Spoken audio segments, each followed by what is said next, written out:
Let us begin our slow and thoughtful journey into the heart of Victorian London, a city at once magnificent and cruel, gilded and grim, refined yet raw in its living heart. As the sun rose over the rooftops of 1837, casting a pale golden light through the fog and smoke, the world was changing. The young Queen Victoria had just ascended the throne, and with her reign would come an era of great transformation. London was already the beating heart of an empire that spanned the globe. From India to the West Indies, Britain held sway over millions of souls, and at the centre of this vast dominion stood its crown jewel, London, bustling, booming, and swelling with people and ideas. It was a city of great wealth and towering ambition, but also of haunting poverty and aching sorrow. By the early 1840s, London's population had already reached nearly 2 million, a number that would triple by the end of the century. People came from the countryside, from Ireland, from Scotland, and even from the far reaches of Europe, drawn to the promise of employment and the dream of prosperity. But dreams, in London, came at a price. The rich lived in splendid townhouses, with servants and warm fires, in neighbourhoods where carriages passed slowly down paved avenues, lined with lamps and trees. Meanwhile, the poor found themselves squeezed into overcrowded tenements, their homes built haphazardly along narrow alleys where the sun rarely reached and the air was thick with soot and stench. These slums, often known as rookeries, were dark, tangled masses of humanity. One could walk the width of a street by reaching out to touch both walls. Water trickled through open drains, rats scurried in the shadows, and refuse piled up against crumbling walls. Here, several families might share a single room, sleeping, in shifts on damp straw, their breaths visible in the cold morning light. Jobs were many, but wages were few, and the competition fierce. In the dockyards, men carried loads heavier than their strength could bear. In the textile mills, women worked 12 or more hours a day, their fingers chapped and bleeding from the machinery. Children, yes, children, were everywhere, clambering into chimneys, picking oakum from old ropes, crawling beneath machines in factories too dangerous for grown hands. Still, people endured. The human spirit, as always, found ways to survive, even in the harshest of climates. Street vendors called out their wares, selling hot eels, roasted chestnuts, and meat pies by gaslight. In the markets of Covent Garden and Spitalfields, traders bartered and bellowed, filling the air with the earthy chorus of commerce. Musicians played their fiddles for pennies, and chimney sweeps blackened with soot laughed through missing teeth. The fog, ever present, thick and yellowed, settled like a shroud over the rooftops, softening the edges of buildings and muffling the clatter of hooves and wheels. It gave the city a dreamlike, spectral quality, yet behind this gentle mist lay the hard truth of life. Infant mortality was high, disease was rampant, and clean water was rare. Cholera and typhus were constant companions, spreading quickly through the tangled web of unregulated housing. But not all was darkness. There were glimmers of hope. Churches and chapels provided some relief, both spiritual and practical. Charitable societies opened soup kitchens and orphanages. Women's groups began to demand better treatment for the poor and destitute. Reformers, quiet voices at first, began to question whether this progress was truly serving all, and so the city pulsed with contradiction. In the West End, grand balls were held in opulent mansions while, mere streets away, the hungry huddled, under doorways against the chill. While steam engines thundered and science advanced, there were still those who lived by candlelight, their lives ruled by superstition and fear.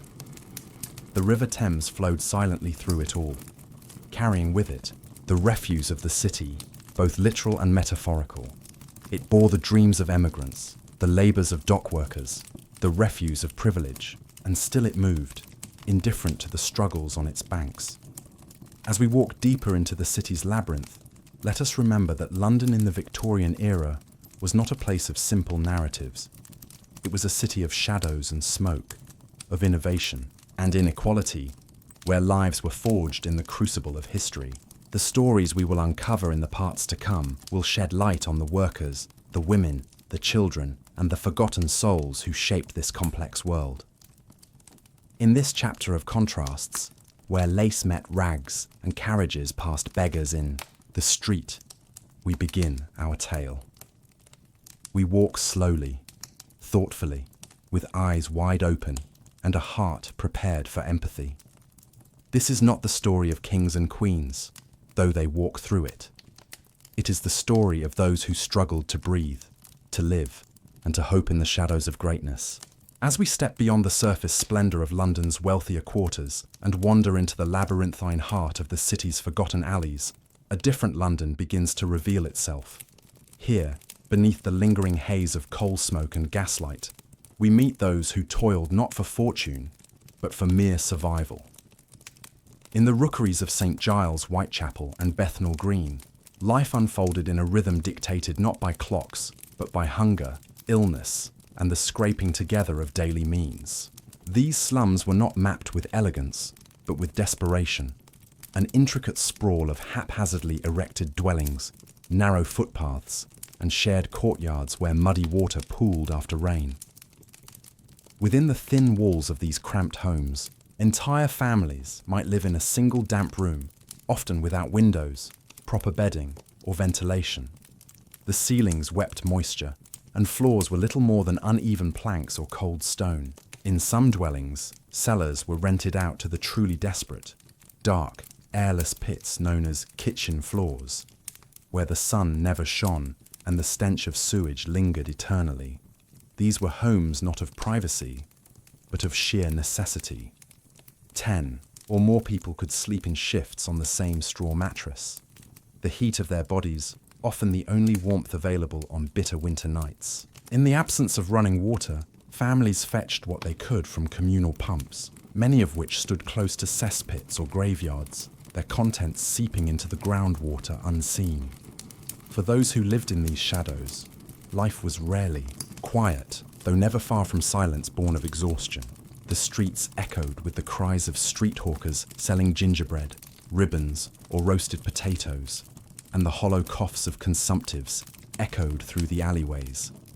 Children scampered barefoot over cobblestones slick with filth, their games often giving way to small labours, selling matches, sweeping crossings, or simply begging with hollow eyes. Employment was a patchwork of temporary and perilous tasks. Women, especially widows or abandoned wives, found themselves sewing late into the night for meagre pay, their eyes straining by candlelight over delicate lace or harsh wool. Many took in washing or worked as charwomen, scrubbing the floors of houses they would never be invited into otherwise. Others turned to less respectable trades, working in gin shops or brothels, driven there by hunger and the absence of choice. Men too faced uncertain labour. The docks, with their cold wind and endless cargo, offered grueling shifts for those who could carry and climb. Builders, ironworkers and tanners worked under conditions that wore down the body with relentless speed. The Industrial Revolution had brought factories and machines, but not safety. Fingers were lost to looms, lungs blackened with dust, and backs bent under weight no man should carry. Children, often just 5 or 6 years of age, were drawn into this machinery of survival. Some worked as piecers in textile mills crawling, beneath dangerous looms to fix snapped threads.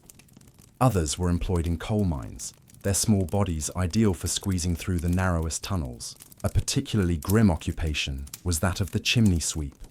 Small boys forced to clamber up soot-choked flues, their skin raw from scraping against the brick, their lungs filled with black dust. Many did not live past childhood. Disease stalked these neighbourhoods with quiet cruelty. With poor sanitation and no proper sewage systems, epidemics spread easily. Cholera, diphtheria, smallpox and typhus were regular visitors. During outbreaks, entire streets could fall silent, the doors of homes marked in chalk as warnings to neighbours. There was no free medical care, doctors were a luxury few could afford, and hospitals were seen as places where people went to die. And, yet, in the midst of such hardship, life persisted. Mothers sang lullabies to soothe hungry children. Neighbours helped each other during illness, sharing broth or blankets. Stories were told by candlelight. Laughter rang out from public houses, and religious faith offered a measure of comfort to those who believed. Bonds of kinship and community formed a fragile but vital thread, holding people together in the face of relentless adversity. In some of the poorest corners of the city, mutual aid societies began to appear. These were humble gatherings, often hosted in church basements or back rooms, where workers pooled small sums of money to support one another during sickness, injury, or death. Burial clubs ensured a dignified end for the departed, and some reading rooms offered free access to books and newspapers, granting a brief glimpse into a wider world. There were even moments of joy, community fairs, street musicians, and festive holidays that lit up the streets with colour and song, however briefly. A shared dance, a borrowed ribbon, a warm pie pulled from a makeshift oven. These were the treasures of the poor, small acts that stitched beauty into a harsh fabric. As we linger in this twilight world of the forgotten poor, we begin to sense the delicate balance of despair and endurance. These lives were not faceless. They were full of dreams, fears, and the same quiet dignity that breathes through all human hearts. Their stories are not told with loud voices or written in grand books, but they shaped London just as surely as those who governed it. Let us carry their memory gently as we move forward in our tale. For to understand the spirit of Victorian London, we must first walk alongside its most burdened souls. As the fog clung to the Thames and crept through narrow alleys, a grim structure rose from the mist in many of London's districts. A building with high walls, iron gates, and a reputation that sent a shiver through the bones of even the desperate. This was the workhouse, the final refuge for the destitute and abandoned, yet a place more feared than welcomed. The workhouse was not a home. It was not meant to comfort or nourish. It was, above all else, an institution of deterrence. Created under the Poor Law Amendment Act of 1834, these places were designed to discourage reliance on public charity. The logic was simple and brutal. If poverty were made less tolerable, fewer would seek help. What resulted was a system cold, in both architecture and philosophy. Upon entering the workhouse, all sense of identity was stripped away. Families were separated, husbands from wives, mothers from children. This division was not temporary, but enduring, and those who crossed the gate often did so with a heavy heart, knowing the parting might last forever. The very structure of the workhouse was built around this separation, with different wings.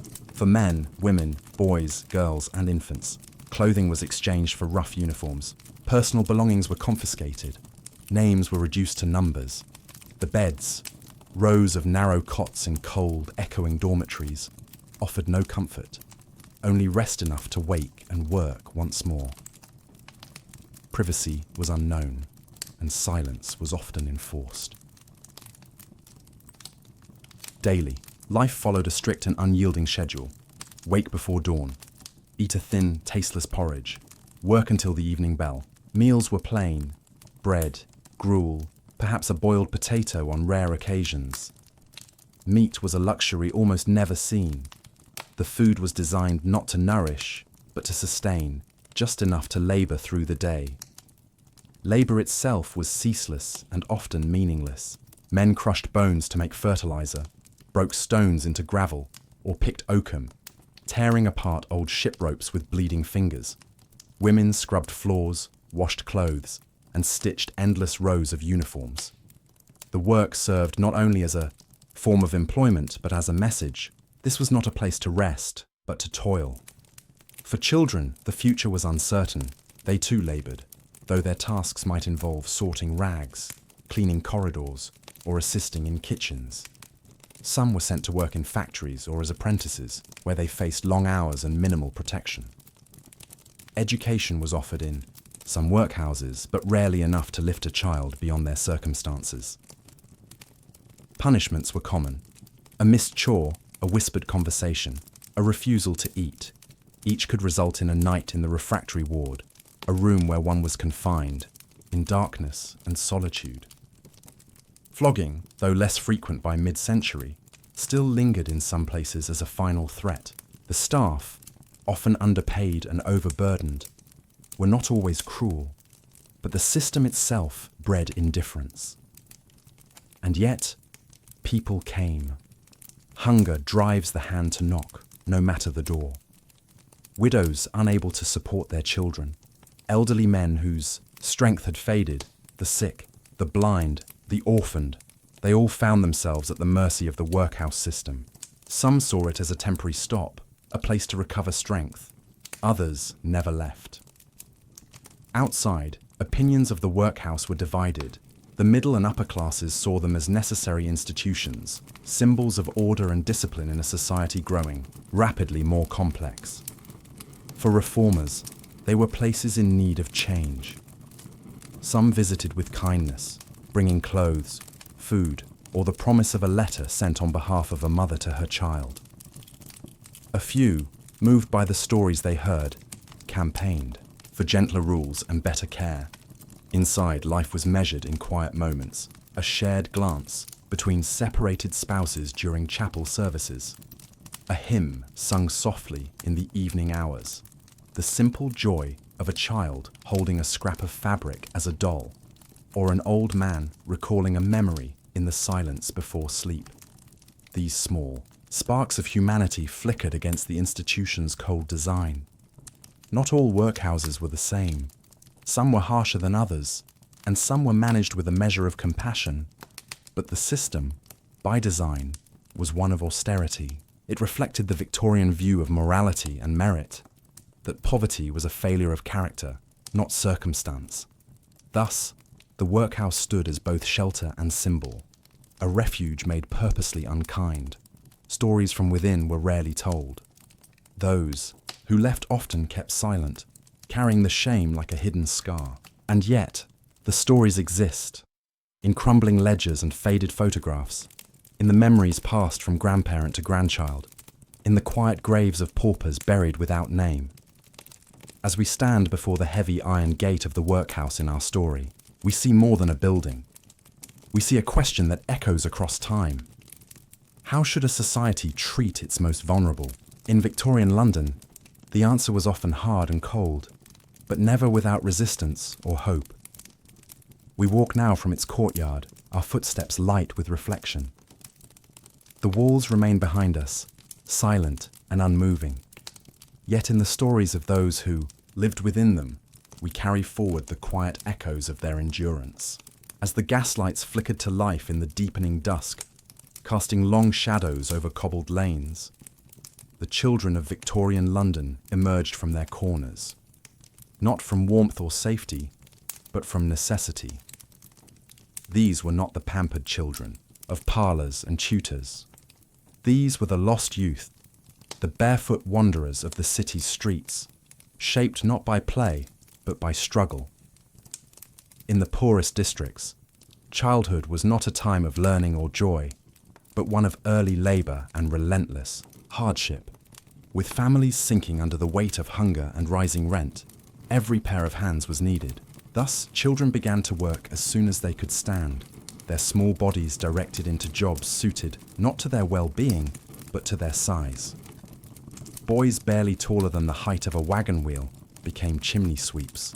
It was dangerous work, crawling into narrow flues, scraping soot and ash, sometimes getting stuck or burned. Many of them, thin and underfed, suffered from stunted growth or worse, the so-called chimney sweep's cancer, a cruel fate for one so young. Others worked as crossing sweepers, clearing horse dung from busy intersections in hopes of earning a penny from a passing gentleman or lady.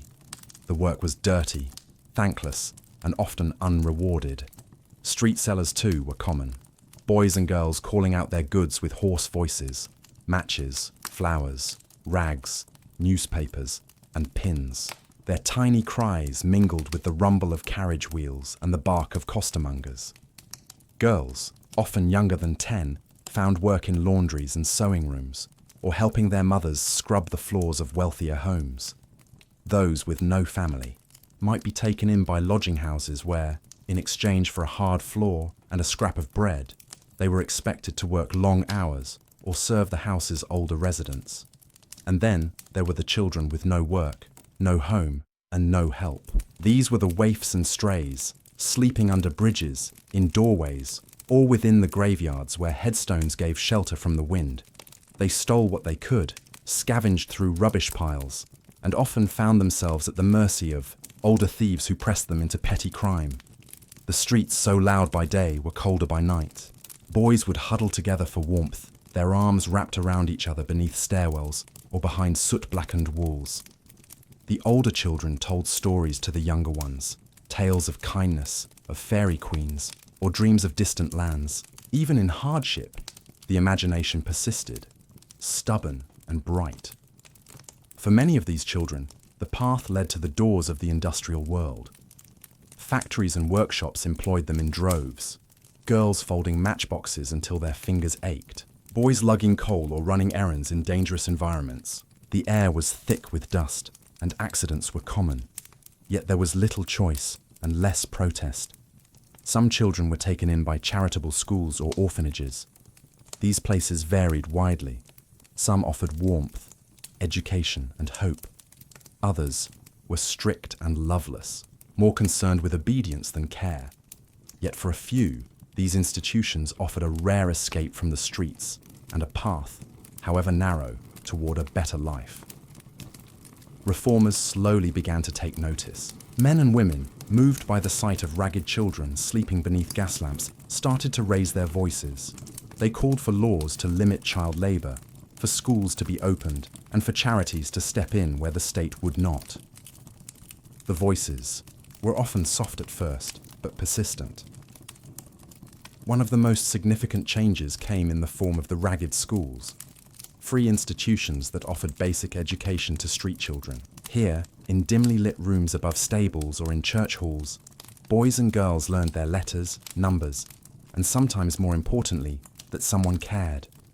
A warm bowl of soup, a clean shirt, a kind word, these could change the course of a life. Still, the number of children on the streets remained high.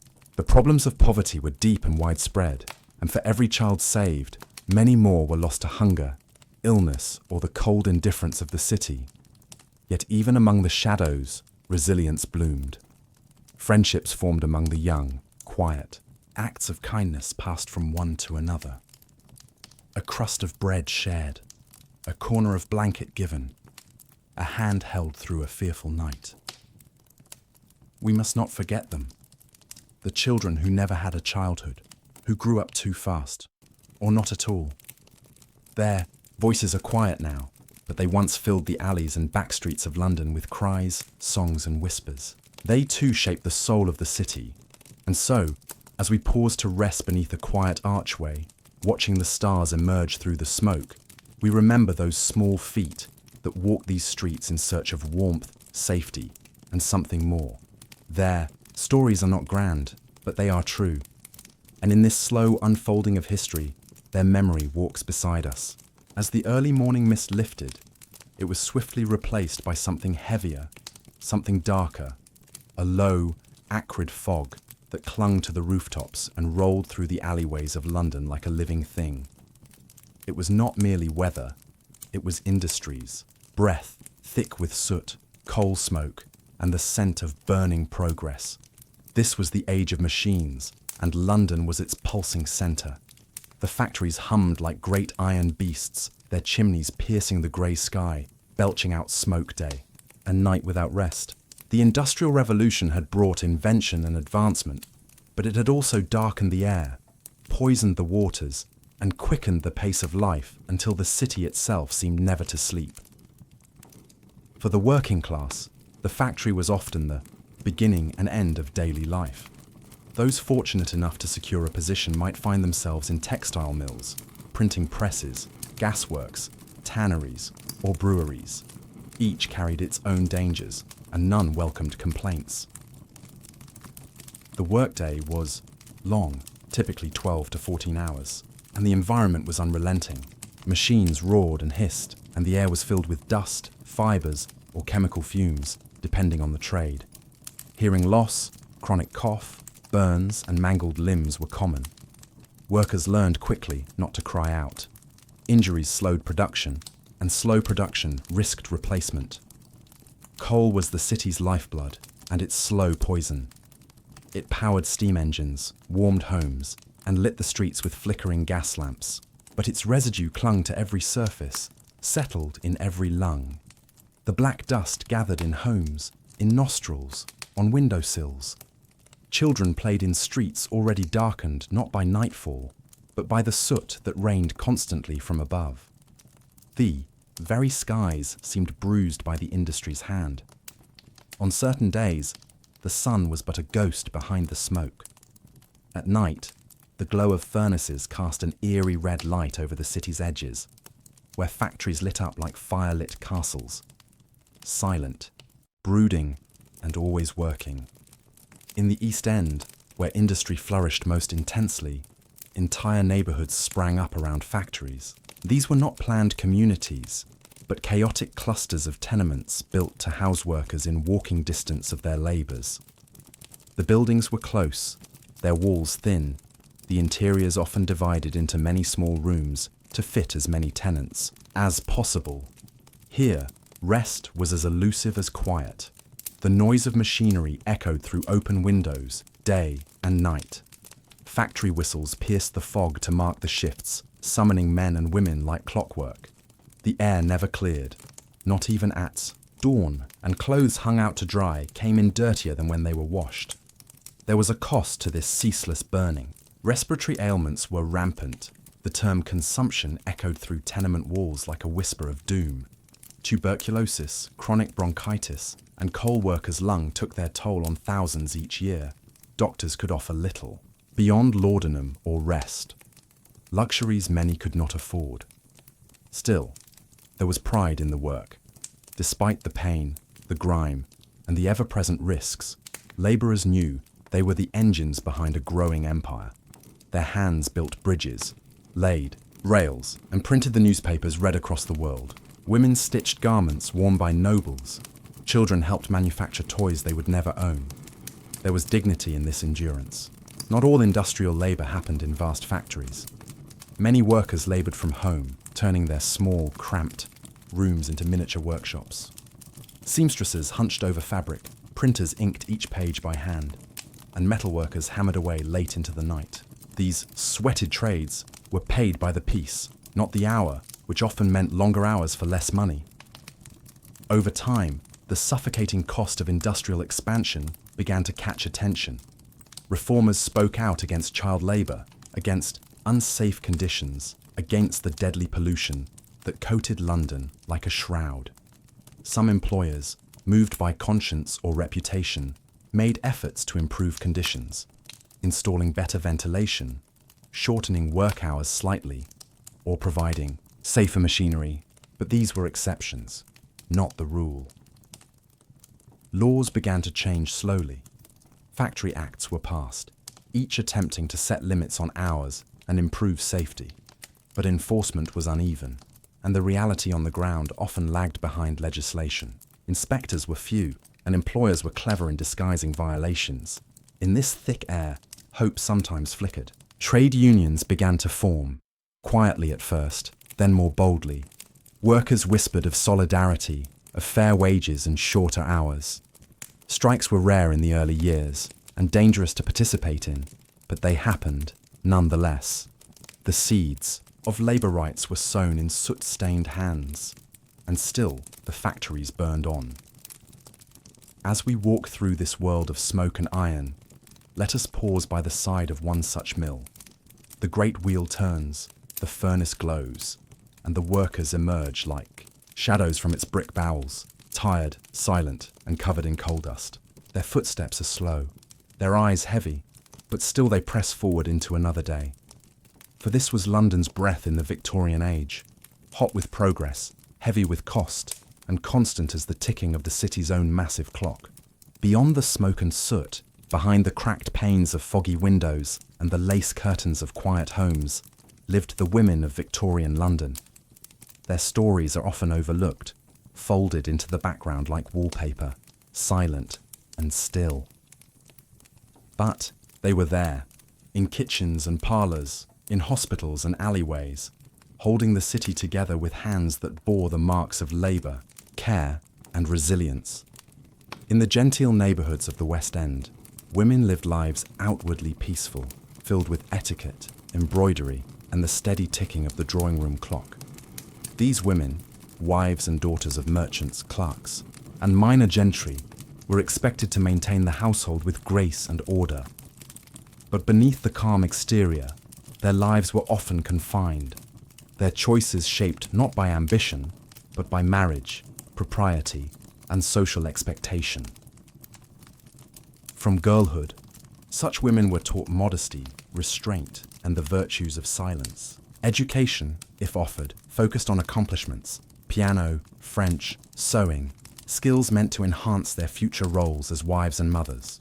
A woman's path, even when gilded, was narrow. Courtship, marriage, motherhood, and a kind of invisible. Retirement into old age formed the arc of many lives.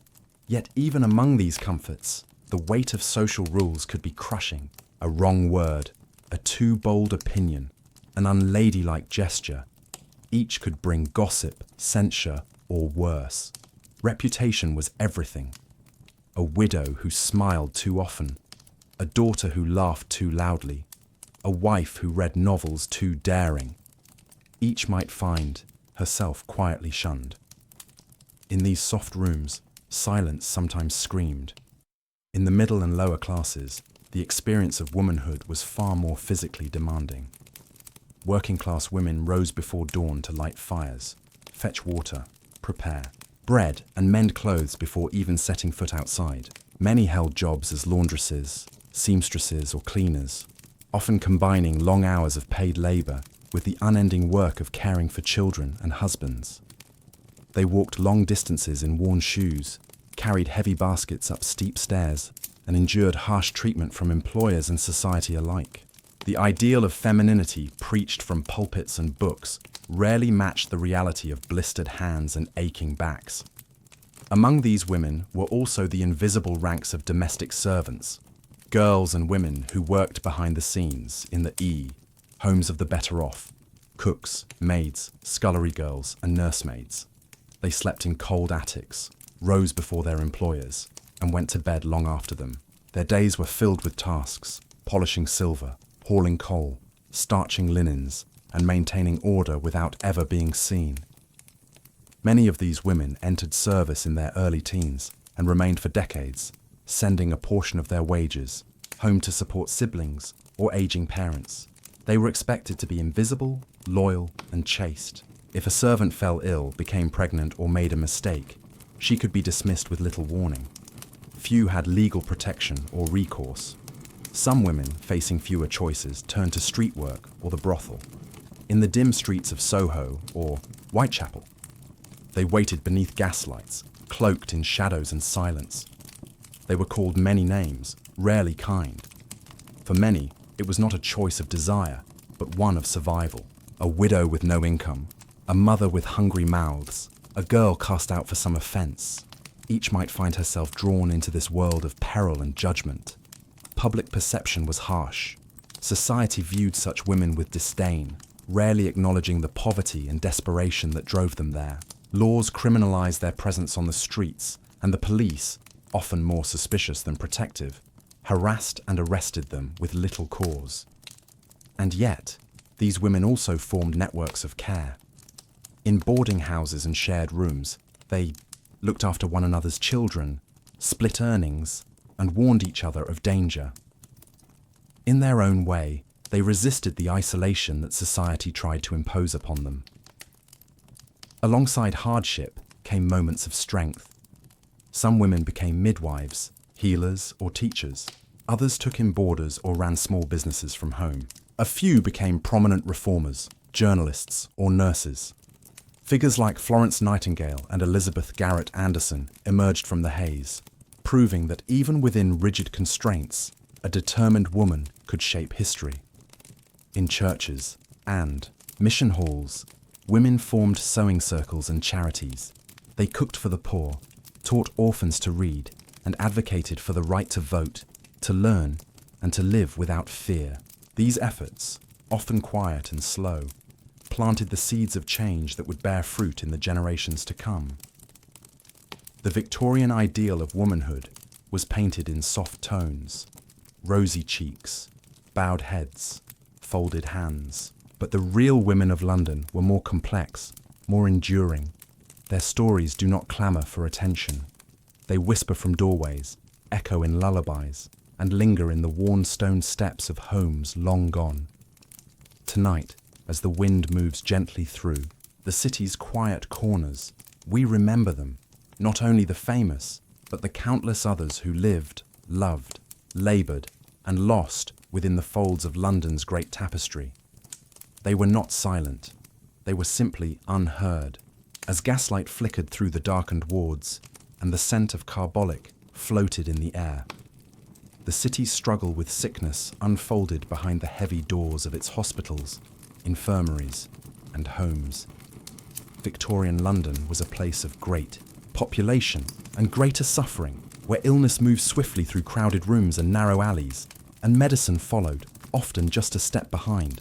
For the poor, disease was not a rare visitor, but a near-constant companion. It came in many forms, slow and lingering, like tuberculosis, or fast and cruel, like cholera.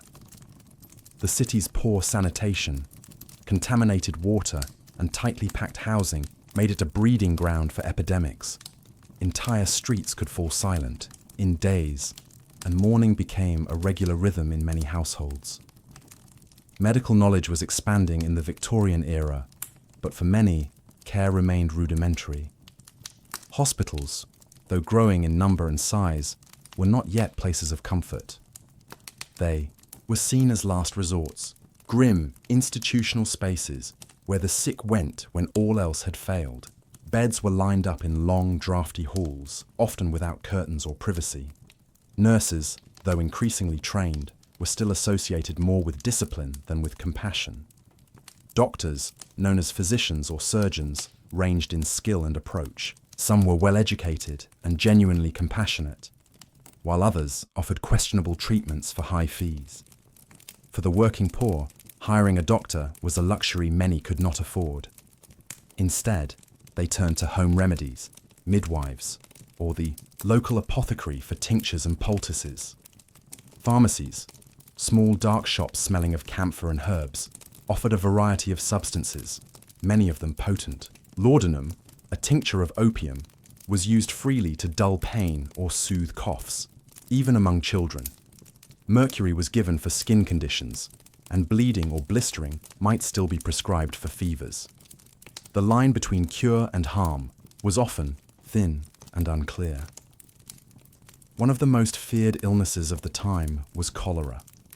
When it struck, it did so swiftly. Victims could go from healthy to dead within a single day. Its symptoms, vomiting, cramping, profuse diarrhea, left the body wasted and collapsed. Outbreaks came in waves, often in the summer months, and left devastation in their wake. Whole families could perish, and the authorities, unsure of the cause, often blamed foul air or moral failings. It was only later, through the quiet work of determined individuals like Dr. John Snow, that the link between contaminated water and disease was firmly established. His map of the Broad Street pump, now legendary, was a turning point in public health, though it took many more years for the full truth to change policy. Tuberculosis, or consumption as it was known, moved more slowly. It was a romanticized disease, in literature, portrayed as the gentle wasting of delicate souls.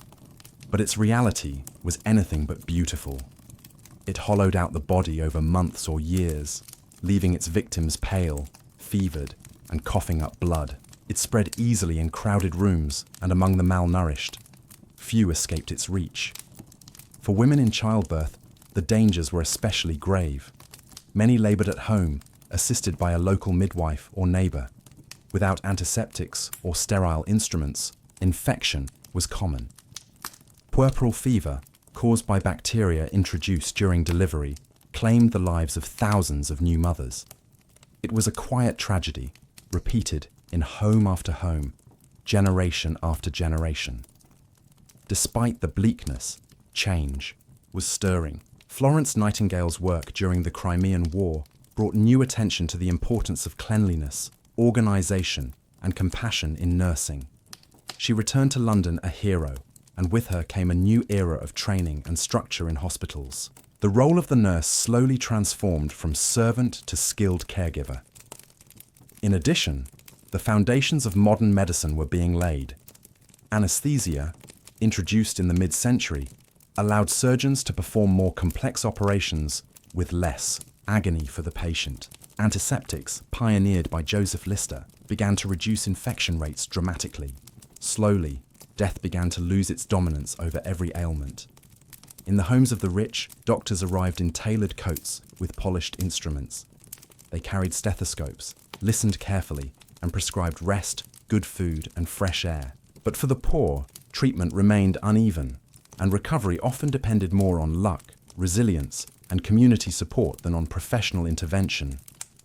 Some relief came in the form of voluntary hospitals, supported by charitable donations, and religious institutions. These places offered free care to the deserving poor, though patients were often required to prove their worthiness through references or interviews. The process was slow and full of shame for those already weakened by illness. Still, amid the hardship, humanity glimmered. Mothers tended to sick children with infinite patience. Neighbours brought broth to the bedside. Local women with knowledge of herbs and healing passed their wisdom down quietly, from one generation to the next. These small acts of care, repeated daily, formed the real backbone of the city's health. As we pass through the softly lit corridors of a Victorian ward, we hear the low hum of whispered prayers, the rustle of sheets, the coughs of the weary. We feel the weight of hands that have given comfort and cleaned wounds, often without thanks or rest. This was not a city untouched by mercy. It was simply a city learning, slowly and painfully, how to offer it. In the heart of Victorian London, the scent of food was everywhere, steaming from market stalls, wafting from bakeries, drifting through alleyways like a silent invitation. But just as common as the smell of roast chestnuts or hot pies was the pang of hunger that accompanied it. For countless Londoners, food was not a pleasure, but a daily uncertainty. It was something to be earned, begged for, or stretched to its thinnest form. London was a city of contrasts, and nowhere was this clearer than at the dinner table. In the grand homes of the West End, meals were elaborate affairs. Servants set fine porcelain on linen-covered tables while silver dishes revealed roasted meats, jellies, oysters, and rich puddings. There was wine in cut glass, and conversation floated above the glow of candlelight. Here, food was celebration, a reflection of wealth, refinement, and status. But for the working poor, food was a different thing altogether. A loaf of bread, a slab of lard, perhaps a spoonful of treacle. These formed the daily staples for many. Meat, if it appeared at all, was usually boiled or fried, its quality poor and its portions small. Vegetables were seasonal, simple, and often overcooked. Potatoes were a lifeline. Tea, thin and milky, was a comfort at the end of a hard day. It warmed the bones and filled the stomach, if only briefly. Most people shopped daily.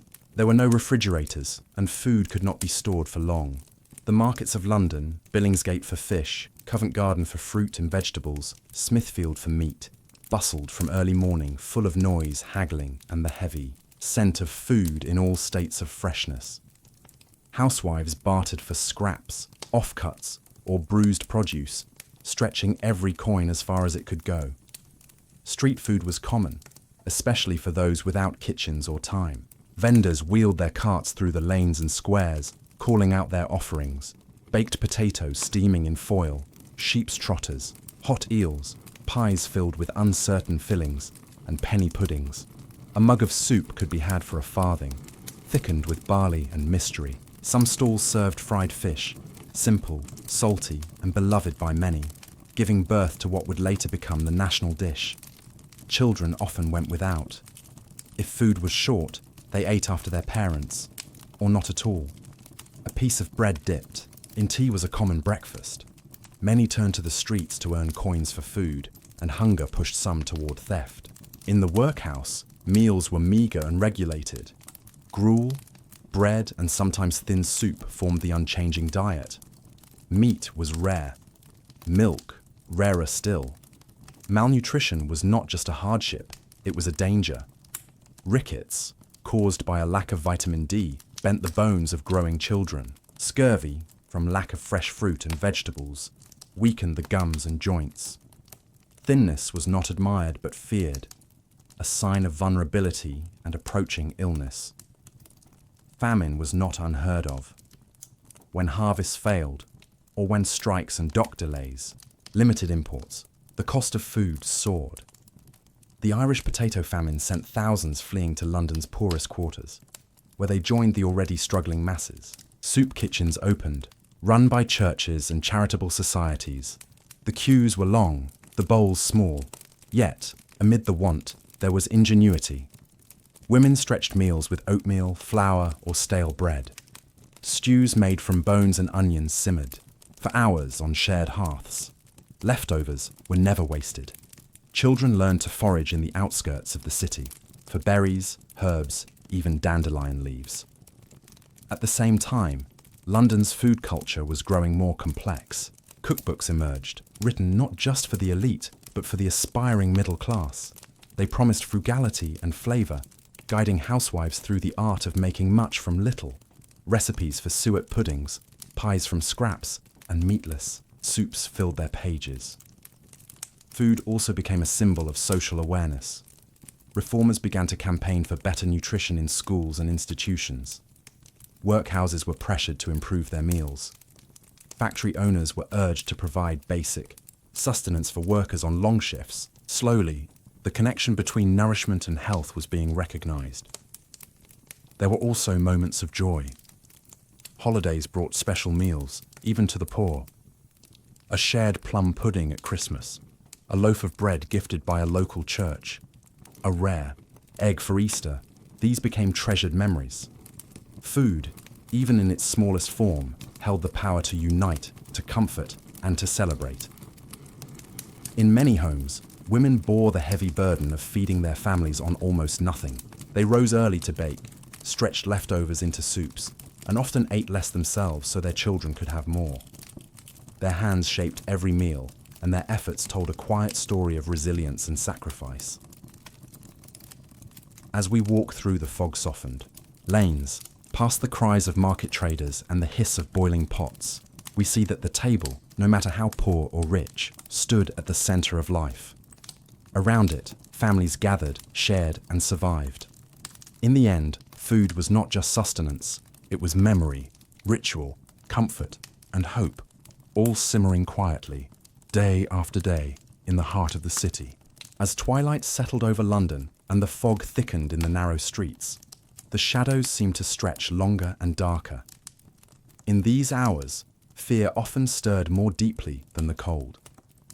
For within the heart of the Victorian city, crime walked, silently, sometimes bold and brazen, sometimes quiet as a whisper in the dark. London's rapid growth had outpaced its ability to maintain order.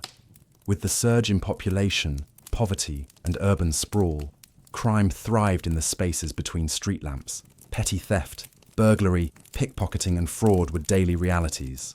In the crowded rookeries of Whitechapel and Southwark, desperation often led to lawlessness. Children, drawn by hunger or by the influence of older boys, formed gangs that roamed markets and alleys. They were clever and quick, darting through crowds to snatch purses, apples, or handkerchiefs. Some became lookouts or messengers for more dangerous criminals. Others were arrested and sent to grim juvenile prisons, where hope was in shorter supply than food. Adult crime wore many faces. Some stole to feed their families, others out of habit or addiction. Pickpockets prowled busy streets, while housebreakers used the cover of night. Drunken brawls were common near pubs, and confidence tricksters, known as sharpers, lurked around train stations and taverns, spinning lies for profit. Then there were darker crimes. Assaults, stabbings, and the grim spectre of murder haunted certain quarters. The East End, in particular, bore a reputation for violence, fed by stories in the penny press that blurred truth and sensationalism. The infamous Whitechapel murders, years later to be attributed to a figure known only as Jack the Ripper, would cast a long shadow over the district and the fears of its people. But even before that terror, the fear of crime was palpable. Women clutched their shawls more tightly at night. Men walked with eyes sharp, pockets guarded. The gas lamps, though comforting, left much in shadow. And the night watchmen, though present, were few and often overwhelmed. Policing was still a new institution. The Metropolitan Police Force had been founded only in 1829, and by mid-century, it was still struggling to earn the trust of the public. Officers, nicknamed Bobbies or Peelers after their founder Sir Robert Peel, patrolled the streets in pairs, armed not with guns, but with batons and whistles. They wore tall hats and dark blue coats, their boots echoing on the cobblestones as they passed. Their presence brought both reassurance and suspicion. To the upper classes, they were a welcome force of order. To the poor, they were often seen as enforcers of a system that protected the wealthy while punishing the desperate. Courts were busy and unforgiving. For minor offences, people could be sentenced to hard labour, imprisonment or transportation, shipped off to colonies such as Australia. The prisons, especially in the early part of the century, were harsh and overcrowded. Cells were damp and disease-ridden, and punishments were public and brutal. Newgate Prison, looming in its grim stone bulk, stood as a symbol of Victorian justice, severe, unflinching, and often indifferent. Public executions were held outside its gates until 1868, drawing crowds who cheered, wept, or turned away in horror. These spectacles were both feared and attended, a strange mixture of justice and theatre. Women faced their own dangers in this world of crime. Those who walked the streets alone were vulnerable, whether to robbers, attackers, or the police themselves. Many were arrested for disorderly conduct, a vague charge that could be applied at the officer's discretion. Brothel raids were common, often driven more by morality campaigns than actual criminal behaviour. Yet amid this grimness, efforts to reform and protect grew. Philanthropists and social workers began to focus on the roots of crime: poverty, neglect, addiction, and homelessness. Youth homes were opened, aiming to steer children away from criminal paths. Temperance societies fought against the lure of gin and spirits, which many blamed for fueling violence and vice. Policing itself began to change. Detectives emerged, men in plain clothes trained to investigate rather than merely patrol. The Criminal Investigation Department, CID, formed in the latter half of the century, began using early forensics, interviews, and surveillance. The idea of modern policing was born in these shadowed streets. The press played a powerful role. Cheap papers sold in railway stations and newsstands splashed lurid headlines across their covers. Tales of murderers, thieves, and tragic victims filled their pages. These stories stirred public fear, but also public pressure, demanding more protection, better lighting, stricter laws. And so, crime in Victorian London was not merely a tale of criminals and victims. It was also a mirror, reflecting the inequalities and anxieties of the time. It revealed what the city feared, what it ignored, and what it valued. In the quiet hours, when the fog pressed against the window panes and footsteps echoed in empty lanes, Londoners listened. A dog's bark, a distant shout, the clink of a constable's boot on stone, and always the unspoken question: was the city safe? Was it ever? As we leave this chapter behind, stepping gently past the still watchful shadows, we remember that fear, like hunger, like illness, was a daily presence for many, and yet so too was courage, the courage to walk home in the dark, to open a shop despite the risk, to raise children, to live, to trust again. In a city of stone and fog, crime walked often, but so did hope. As London swelled with the breath of industry and empire, its streets grew denser, its alleys narrower, and its homes ever more crowded. In this great city of 6 million, not every soul could afford a house of their own. Most lived in fragments of homes, lodging where they could, sharing space with strangers, making a life in rooms borrowed by the week, by the night, or by the hour.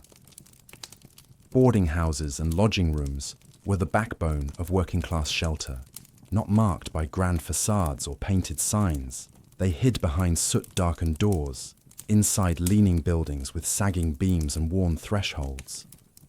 They welcomed the weary, the seamstress with calloused fingers, the navvy just off the rail line, the widowed mother with her 2 small children in tow. These houses were never truly quiet. Within their paper-thin walls and shared landings, life moved constantly. Boots thudding on stairs, kettles hissing on grates, babies wailing in back rooms, coughs echoing through the night. Every sound belonged to someone surviving. Privacy was rare. Rest, rarer still. Rooms were rented by the piece. A bed, not a bedroom. A corner of a mattress.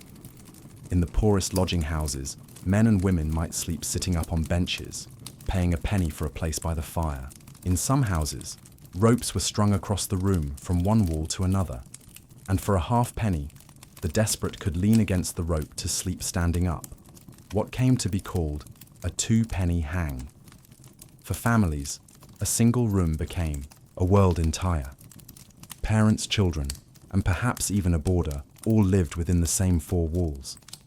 Here they cooked over a tiny hearth, stored their few belongings, washed in tin basins, and slept side by side. The smell of cabbage or boiling bones lingered in the air, mingled with the damp scent of unwashed clothes and coal smoke. Shared facilities were few. Toilets, when they existed, were often outside, cold and unclean. Water came from a common, pump or a shared tap. Lines formed in the morning, buckets in hand, tempers short. Rats scurried through the floorboards. Bedbugs crept through straw mattresses. Life was constantly touching life, without distance, without pause. Despite the hardship, boarding houses created strange forms of community. Within those crowded spaces, people looked out for one another in small, meaningful ways. A mother might mind her neighbour's child while she went to work. An older lodger might lend a penny in hard times. Illness was feared, but the sick were rarely left to suffer alone.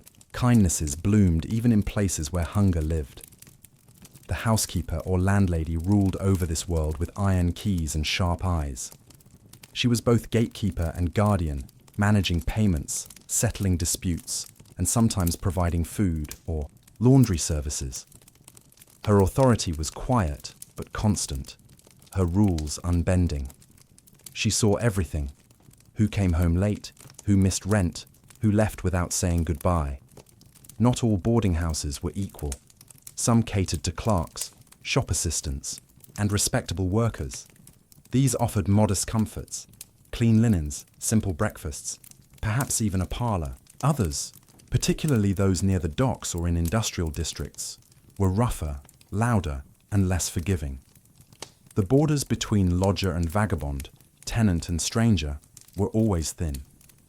Some rooms turned to illegal operations, gambling, drinking, or worse. Others became havens for those with no place else to go.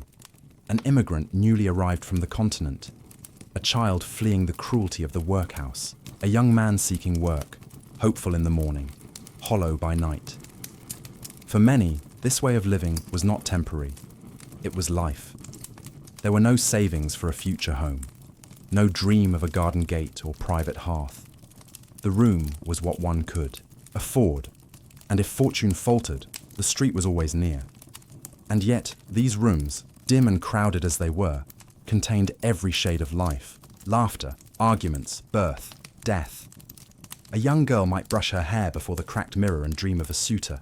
An old man might sit by the fire and recall a ship he once sailed. A mother might hum a lullaby to soothe her child, even as rain tapped through the roof. Social reformers began to take notice. The worst lodging houses, they said, bred disease and crime. Reports were written, inspectors were dispatched. Some landlords were fined, a few were closed. But demand always outpaced reform. So long as London drew people in faster than it could house them, these hidden rooms would remain. Eventually, model lodging houses emerged, an attempt at cleaner, more organised alternatives. Sponsored by philanthropists and charitable trusts, these buildings offered regulated accommodation for working men and women. Some had rules against alcohol or cohabitation. Others offered meals, savings programs, or religious guidance. They helped some, though many still found themselves in the shadows. As we move softly through these homes, not palaces but places of endurance, we do not see merely overcrowding or poverty. We see lives in motion, people trying, in whatever space they could find, to make something of their hours, to rest, to dream, to belong. Every flickering candle, every shared loaf, every whispered story from one bed to another told the truth of London's great experiment in humanity, that even in the narrowest quarters, the soul seeks shelter. Not all the corners of Victorian London were filled with sorrow and smoke. Sometimes, just sometimes, the streets themselves sang. Amidst the carts and carriages, the shouting vendors and creaking wheels, there rose other sounds, music, laughter, applause. For in the thoroughfares and open squares, entertainers of every kind carved out their moments of joy and wonder. These were the street performers, jugglers, acrobats, singers, musicians, puppeteers, fire breathers, and clowns. Men and women, and often children too, who took their craft into the open air and turned the city's grey into something briefly golden. They performed at the edges of the market stalls, beneath the stone arches of bridges, along the wide paths of Hyde Park, or the twisting veins of the East End. Some were alone, a fiddler with a battered hat for coins. Others came in pairs or troops, coordinating routines passed down through generations or invented the night before. The sounds they brought were varied and vibrant. A hurdy-gurdy cranked its wheezing tune, while a boy danced in boots too large for his feet. A woman sang old ballads in a voice cracked by smoke and wind. A pair of acrobats balanced one atop the other, holding their poses against the curious eyes of passers-by. One might see a man swallow a sword beside a row of shop fronts, or a puppeteer bring a tiny stage to life with strings and painted figures. Marionettes told stories from folklore, from Shakespeare, or simply from imagination. Laughter came easily, and even the sternest faces sometimes softened. These performances were not without risk. Entertainers relied on the generosity of crowds, on coins tossed into open caps, or handkerchiefs spread out on the ground. If the crowd was small or cold, if the police took issue with the gathering, a day's earnings might amount to nothing. A performer's success depended not only on talent, but on weather, mood, timing, and the luck of the street. Children were often part of the spectacle. Tiny girls danced with ribbon tambourines. Boys mimicked the famous actors of the day, reciting lines in shrill voices. Dogs performed tricks, cats balanced on shoulders. These were not polished shows, but raw and real, a patchwork of rhythm, motion, and sound stitched together with hope. One of the most beloved figures in the street scene was the organ grinder, often accompanied by a small monkey dressed in a waistcoat and hat. The organ's wheezing melody was instantly recognizable, and children ran to hear it, fascinated by the creature that doffed its cap and accepted coins with tiny gloved hands. Not all street entertainment was light. Some acts were deeply dramatic. Storytellers recounted real tragedies, fires, murders, famous trials, with theatrical flair, drawing large crowds eager for sensation. Others impersonated the nobility, the clergy, or politicians, offering sharp satire disguised as comedy. In a city ruled by decorum and restraint, the street performer gave voice to irreverence and play. Of course, the authorities were often less amused. Street performers were seen by many as disruptive, dangerous to order or vulgar.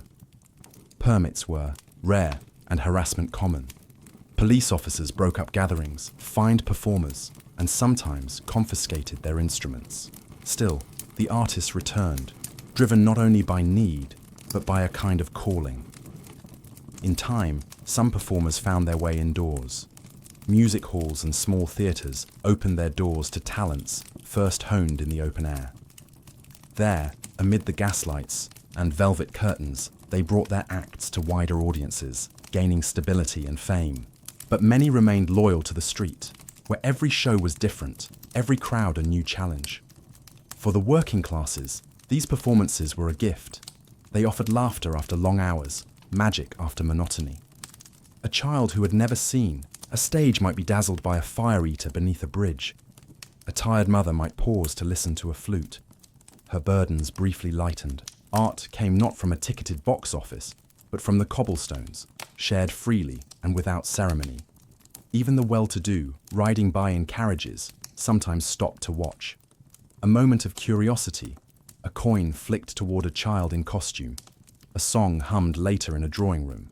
The street performer, though often overlooked, became part of the city's rhythm.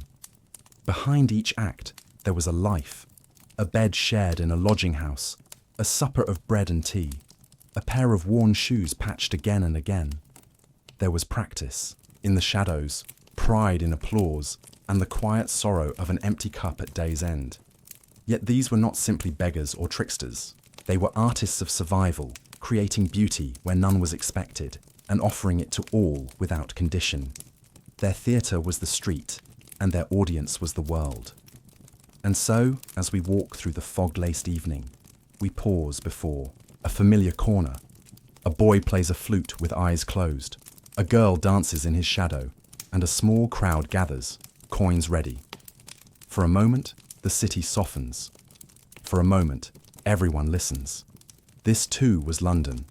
Among the towering chimneys and echoing alleyways of Victorian London, another kind of structure rose steadily, stone by stone, its spire reaching not toward industry, but toward heaven.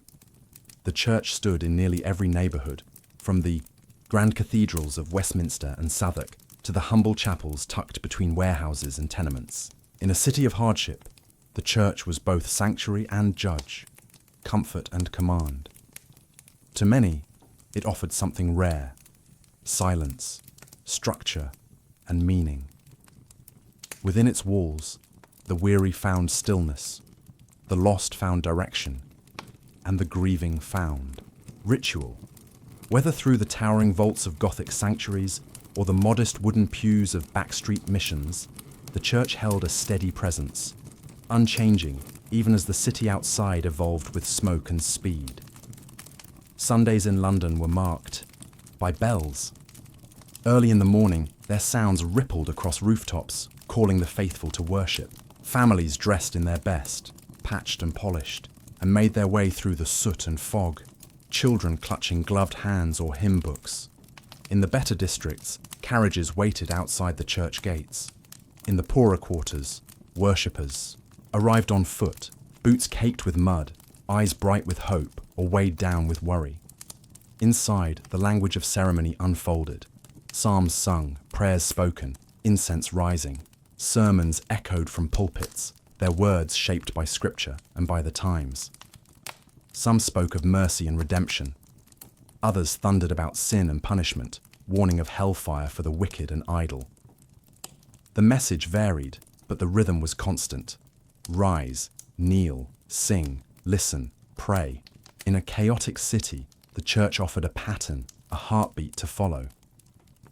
For the rich, the church was a pillar of social life, a place to be seen, to reinforce one's status, to perform public piety. Marriages were celebrated beneath vaulted ceilings, christenings marked by silver and lace.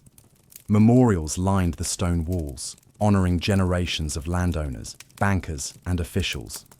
For the poor, the church's role was more complex. It was often the first place they turned in times of need, and sometimes the only place that listened. Charitable missions distributed bread, soup, and second-hand clothing. Some parishes ran schools, visited the sick, and kept records of births and deaths. A clergyman's visit could bring comfort or quiet judgment. The Church of England dominated, but it did not stand alone. Catholic churches, long suppressed, began to re-emerge, especially among Irish immigrants. Nonconformist chapels, Methodist, Baptist, Congregationalist, thrived in working-class districts, offering fiery sermons, communal singing, and an emphasis on personal faith. Their pews were often filled with those who felt overlooked by the grandeur of the established church. There were also Salvation Army halls, Quaker meeting rooms, and Jewish synagogues tucked into quiet corners. London's faith was not singular. It was a patchwork, stitched with reverence and resistance, tradition and renewal. Clergy varied greatly. Some were deeply devoted, walking among their parishioners, learning their names, understanding their lives. Others were distant, more occupied, with theology than hunger. Some preached fire and brimstone, others whispered of love and grace. A few, like the reform-minded Charles Kingsley, began to speak out against the very social injustices that filled their pews. Children were often the focus of religious outreach. Sunday schools spread across the city, teaching not just scripture, but reading, writing, and moral behavior. Hymns became a second language, a memory versus a measure of discipline. For many children who would never enter formal school, these lessons were their only education. Religion was woven into daily life, even for those who did not attend regularly. It was present in the language of the street, in phrases and proverbs, in the quiet prayers whispered before meals or sleep. It guided how people married, mourned, and made sense of suffering. Yet religion also brought division. The moral codes preached from pulpits often condemned the very ways in which the poor survived. Alcohol, cohabitation, begging, even laughter in the wrong place. The distinction between sin and necessity was not always clear. Many felt the church, judged them without understanding them. Still, faith endured. In quiet chapels, a woman lit a candle for a lost child. In grand choirs, voices rose to fill the rafters with praise. In dark corners, a man clutched a worn Bible with trembling hands. These moments, though unseen by history, shaped the city, just as surely as bricks and mortar, and the churches themselves stood tall. Amid the soot and stone, their towers pierced the sky like hands raised in hope.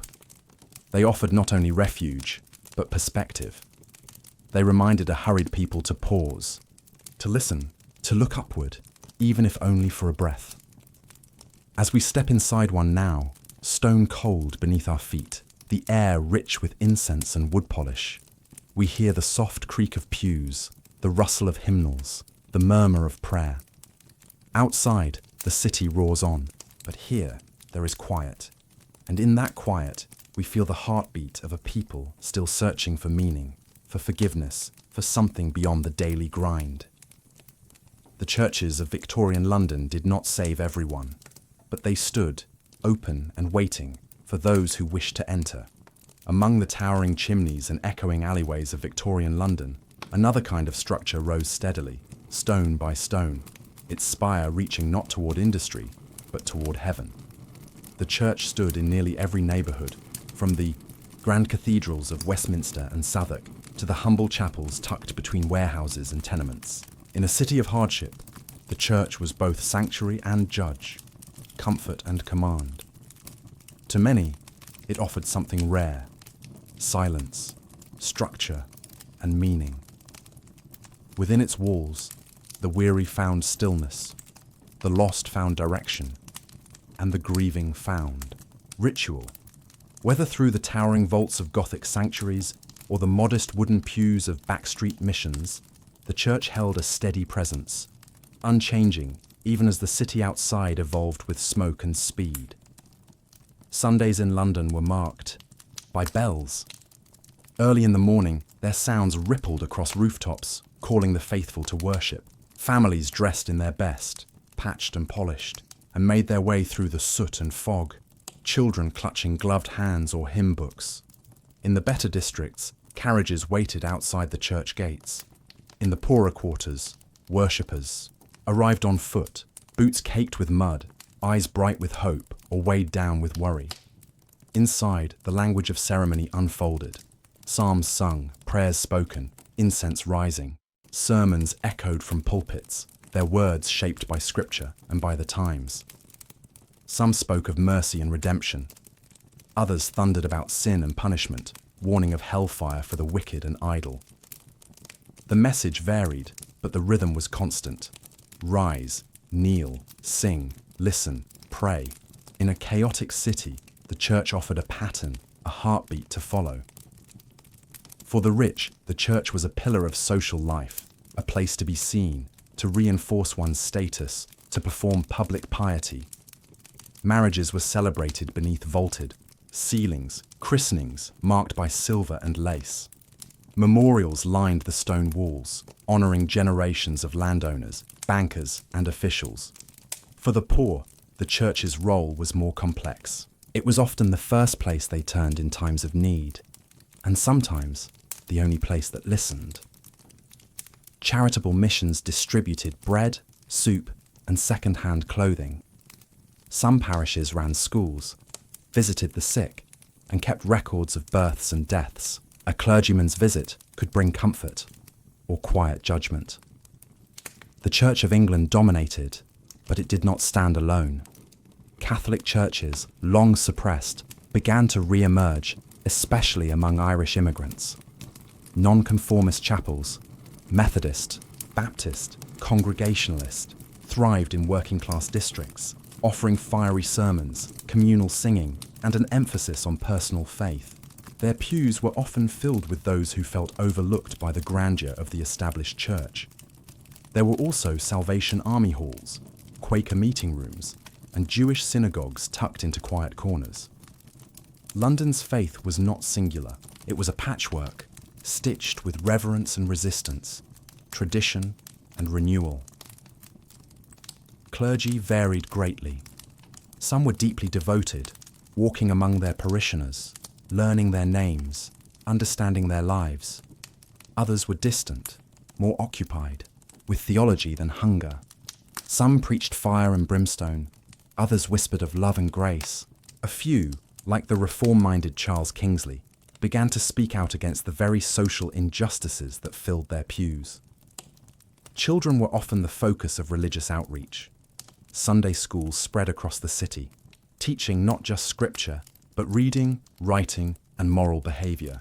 Hymns became a second language, a memory versus a measure of discipline. For many children who would never enter formal school, these lessons were their only education. Religion was woven into daily life, even for those who did not attend regularly. It was present in the language of the street, in phrases and proverbs, in the quiet prayers whispered before meals or sleep. It guided how people married, mourned, and made sense of suffering. Yet religion also brought division. The moral codes preached from pulpits often condemned the very ways in which the poor survived. Alcohol, cohabitation, begging, even laughter in the wrong place. The distinction between sin and necessity was not always clear. Many felt the church, judged them without understanding them. Still, faith endured. In quiet chapels, a woman lit a candle for a lost child. In grand choirs, voices rose to fill the rafters with praise. In dark corners, a man clutched a worn Bible with trembling hands. These moments, though unseen by history, shaped the city, just as surely as bricks and mortar, and the churches themselves stood tall. Amid the soot and stone, their towers pierced the sky like hands raised in hope. They offered not only refuge, but perspective. They reminded a hurried people to pause, to listen, to look upward, even if only for a breath. As we step inside one now, stone cold beneath our feet, the air rich with incense and wood polish, we hear the soft creak of pews, the rustle of hymnals, the murmur of prayer. Outside, the city roars on, but here there is quiet, and in that quiet, we feel the heartbeat of a people still searching for meaning, for forgiveness, for something beyond the daily grind. The churches of Victorian London did not save everyone, but they stood, open and waiting, for those who wished to enter. In the bustling, uneven streets of Victorian London, knowledge was not a birthright. It was a pursuit, a privilege, a flickering candle in the fog. While some children traced Latin in ivory-handled pens, others scratched letters in chalk upon a coal wall if they learned to write at all. Education in this sprawling city was a reflection of its contradictions, offered generously in one quarter, withheld entirely in another. For the sons and daughters of the wealthy, education was a carefully planned journey. Boys were often sent to boarding schools, beginning with the stern formality of preparatory institutions, before moving on to the hallowed halls of Eton, Harrow, or Westminster. Their lessons were rigorous and classical: Latin, Greek, rhetoric, mathematics, and history. Their futures were prepared: law, politics, the church, or business. Girls, in contrast, were taught at home or at finishing schools. Their curriculum was gentler, more ornamental: French conversation, music, embroidery, and deportment. The aim was not so much to prepare them for independence as to prepare them for marriage. Some read widely in secret, hungry for knowledge beyond the limitations of gender.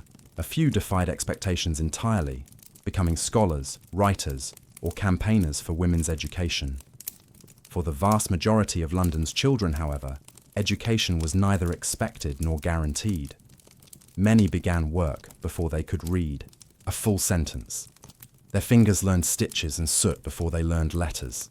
In families pressed by poverty, a working child was a necessity. School was a luxury, and yet change was stirring. The early decades of the century saw the rise of ragged schools, informal institutions established by charities, reformers, and religious groups to educate the city's poorest children. They were called ragged, not as an insult, but as a simple truth. Their students came barefoot, hungry, dressed in patched rags, their faces streaked with soot, and their eyes bright with curiosity or wariness. These schools were often set in church basements, old warehouses, or converted stables. Lessons were basic: reading, writing, simple arithmetic, moral guidance.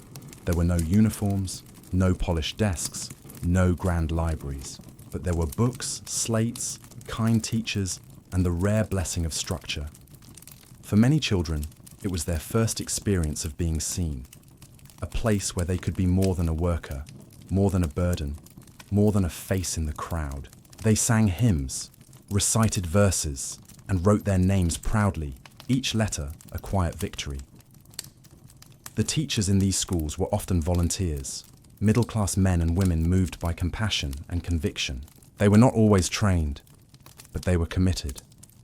They knew their students faced hardship beyond the school walls. Some brought food, soap, or boots along with their lessons. They taught with patience, though the progress was slow. The government, at first, was reluctant to intervene. Education was considered a family or religious matter, not a national duty, but public pressure mounted. Reformers published heart-wrenching accounts of child labour and ignorance. Social campaigners warned that a city without education bred crime and decay. In 1870, a shift occurred. The Elementary Education Act was passed. It was the first real step toward compulsory schooling. School boards were formed to build and manage new schools across the city. Attendance was encouraged and gradually enforced. For many families, this meant change and sacrifice. A child in school was a child not earning wages. Resistance was natural but not universal. The new board schools were often large, austere buildings, recognizable by their red brick and symmetrical windows. Inside, rows of desks faced blackboards, and the air buzzed with the scratch of slate pencils. Discipline was strict. Talking out of turn earned a ruler across the knuckles. Lessons were by rote. Memorization, repetition, correction. Girls and boys were usually taught separately. Girls learned sewing, household management, and moral conduct alongside their reading. Boys focused on arithmetic, history, and geography. Still, education opened doors that had long been closed. It offered a path, however narrow, out of the cycle of poverty. For children with talent, scholarships to grammar schools or apprenticeships offered hope of advancement. Some went on to become clerks, teachers or tradespeople. A few rose higher, still shaping the city that had once overlooked them. Libraries also began to appear, seeded by philanthropists who believed that knowledge belonged to everyone. Reading rooms, often quiet and sparsely furnished, became sanctuaries for working men and women. Books became companions, teachers, and windows to other worlds. Not all children could attend school, even as laws strengthened. Orphans, the sick, and those bound to factory labour were often left behind. But the tide was turning. By the end of the century, education had shifted from a dream to an expectation, if not yet a universal right. And so, amid the noise of the city, the clang of hammers, the cry of market sellers, the creak of carriage wheels, another sound began to grow. The murmur of young voices, reading aloud, the scratch of chalk on slate, the quiet, steady beat of learning. As we pass a schoolyard now, we hear it. Children laughing between lessons, a teacher's voice rising above the din, the distant ring of a bell. It is not the sound of privilege. It is the sound of possibility, and, in a city built of shadow and striving, that possibility is everything. London in the Victorian era was a city in constant motion, its people, its ideas, its very shape shifting with each passing year. And nothing symbolized this transformation more vividly than the railway, with its shrill whistles, churning engines, and relentless rhythm. The railway was not just a new mode of transport. It was the heartbeat of modernity, cutting through stone and soil, knitting together the vast body of Britain, and breathing a new kind of life into London. Before the age of steam, the city's pace was the pace of hooves and footsteps. Coaches rolled slowly over cobblestones, and those who travelled far relied on stagecoaches, riverboats, or sheer patience. The coming of the railway altered everything. The first major railway station in London opened in the 1830s. Then came more: Euston, Paddington, King's Cross, Waterloo, each a palace of iron and brick, their vast arches swallowing trains and passengers alike. These were not merely terminals, they were gateways to a wider world. And for many Londoners, they became symbols of hope, change, or escape. Trains brought goods, food, coal, newspapers, and people. Suddenly, fresh milk could arrive from the countryside before breakfast. Fish caught in the early morning at the coast could be sold in the markets by noon. Time itself seemed to compress. What once took days by carriage now took hours by rail.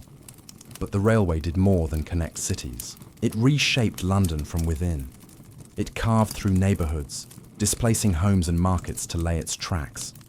Rows of working-class cottages vanished to make room for bridges and tunnels.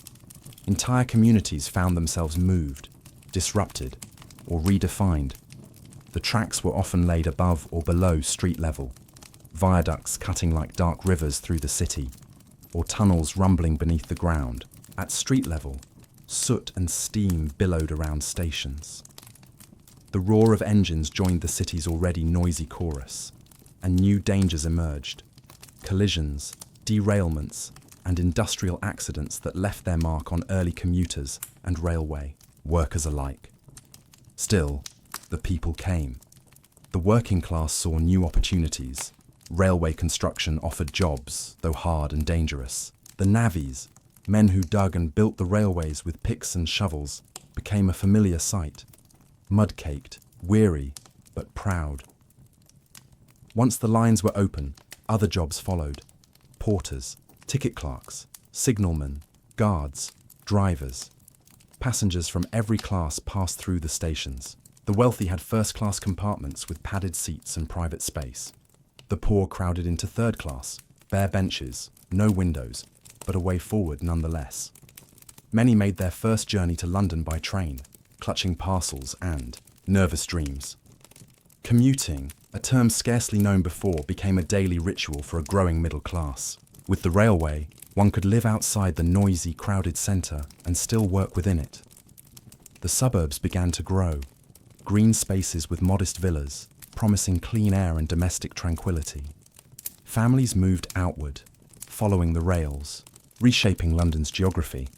The Underground Railway, opened in 1863, was a marvel of engineering, the world's first subterranean passenger railway. It ran from Paddington to Farringdon, cutting beneath streets once clogged with carriages and carts. At first, it was powered by steam, the tunnels hot and smoky. But it offered a solution to the city's growing congestion, and its success inspired expansion. By the end of the century, the London Underground was a growing web. Though still primitive by today's standards, it hinted at a new vision for the city, a place connected not just by roads and rivers, but by invisible lines beneath its feet. Not everyone welcomed the railway. Some saw it as noisy, ugly, and intrusive. It destroyed familiar landmarks, brought strangers into quiet quarters, and disrupted the old rhythms of trade and travel. There were fears that the noise and speed would harm the nerves, confuse the senses, or even encourage immoral behavior, but the railway could not be stopped. Its momentum was tied to the very progress of the age. It carried soldiers and school children, businessmen and beggars. It moved letters, ideas, and technologies. It blurred the lines between country and city, between local and global. For the poor, the railway was not always accessible. Tickets cost money, and many could not spare it. But the dream of motion, of going somewhere else, of reaching for something beyond the immediate grind, grew stronger. On Sundays or holidays, workers sometimes pooled coins for an outing, riding, to the edge of the city or even to the sea. There, on the pebbled beaches or grassy fields, they tasted something rare. Leisure, escape, movement without burden. The railway gave them that. And so, the station became a symbol of London's dual nature, permanence and change. Its iron arches and glass domes sheltered both the hurried and the hopeful. Within its walls, goodbyes echoed alongside greetings. Trains departed and returned. Lives shifted. Stories began. As we pause now beside a station platform, steam curling around our shoes, we listen. A whistle sounds. A bell rings. A train groans and pulls forward. Faces appear in windows. Some tired, some expectant, all carried forward by the great iron beast of progress. The railway did not just move people. It moved the soul of the city. Beneath the grime and clamour of Victorian London, there pulsed another presence, unseen by many, yet deeply woven into the city's fabric. It was the presence of empire. Though battles were fought far away and colonies stretched across continents, the heart of the British Empire beat loudest here in London, where its wealth, its peoples, and its contradictions converged. The Victorian era was one of imperial grandeur. Britain's territories spanned the globe, from India to Africa, from the Caribbean to Australia, and while flags were raised and railways built abroad, the effects of empire reached inward, subtly shaping the everyday lives of Londoners. Goods from the colonies filled the shops and tables of the capital. Cane sugar from the West Indies sweetened countless cups of tea. Cotton from India clothed rich and poor alike. Spices, tobacco, coffee, and exotic hardwoods were unloaded at the docks daily. The bounty of far-off lands making its way through the veins of the city, but with goods came people. By the mid-19th century, London was home to a growing population of Black Britons, South Asians, Chinese sailors, African servants, and Caribbean labourers. Many had arrived through service in the Royal Navy or as attendants to colonial administrators. Some came seeking work, education, or simply refuge. Their presence was often overlooked in official records, but they walked the same streets, rode the same omnibuses, and lived in the same boarding houses as the city's native poor. These communities, though small in number, formed quiet circles in Limehouse, in the East End, in Soho. There were Indian ayahs, nannies who had travelled back with families from the colonies, stranded when their employers dismissed them. There were African sailors who took jobs in the dockyards, and Chinese workers who ran tiny laundries behind soot-streaked doors. Life was not easy. Prejudice and poverty made survival a daily struggle. Racism was common. Casual, systemic, and often cruel. Many landlords refused to rent rooms to foreigners. Jobs were hard to come by unless they were menial, dangerous, or poorly paid. The sense of being other, of being visible yet unseen, was keenly felt. Yet even so, resilience bloomed. Religious centres, language schools, and social clubs offered support. Friendships formed between neighbours of every background, particularly among the working class, who understood all too well the sting of exclusion. Marriages between people of different races, though rare, did occur, forming quiet families who lived between worlds. Children born in these homes grew up with mixed identities, fluent in English, steeped in London life, yet sometimes reminded that they did not fully belong. Their stories were seldom told in books or papers, but they endured, shaped by the sound of two languages and the tug of two worlds. The empire also echoed in grander ways. Imperial exhibitions were held in great halls, displays of artifacts, animals, crafts, and human beings from Britain's colonies. These human zoos, as they are now known, featured indigenous peoples brought from their homelands to be gazed at by the curious. Visitors came in droves, fascinated and blind to the cruelty of it. Children gawked, ladies whispered, and pamphlets proclaimed the glory of empire, rarely its cost. Education and the press glorified Britain's global power. Schoolbooks spoke of civilizing missions. Newspapers reported on uprisings in India or gold in Africa with patriotic fervour. Few questioned the justice of such dominance. Fewer still considered the cost borne by those beneath British rule. Yet, there were voices, quiet and bold, that spoke of truth. Abolitionists continued to fight the legacies of slavery, reminding the public that freedom had not fully reached every shore. Travellers returned from the colonies with stories not of glory, but of hardship and resistance. A few writers began to describe the empire not as a jewel, but as a burden. In the drawing rooms of the wealthy, empire was a dinner topic, an investment, a family legacy. In the streets of London, it was something more practical and personal. It was the young Indian boy sweeping the floor of a gentleman's club. It was the Jamaican sailor who carried tea crates down at the docks. It was the scent of curry drifting through an East End alley. Unfamiliar to many, comforting to a few. For most Londoners, the empire remained an abstraction, mapped out in red on schoolroom globes, discussed in newspapers, sung about in anthems, but its presence was never abstract for those who lived within its shadow. As we pause now in the quiet of a twilight street, we may hear voices in many languages: Arabic, Bengali, Yoruba, Cantonese, softly woven into the hum of the city.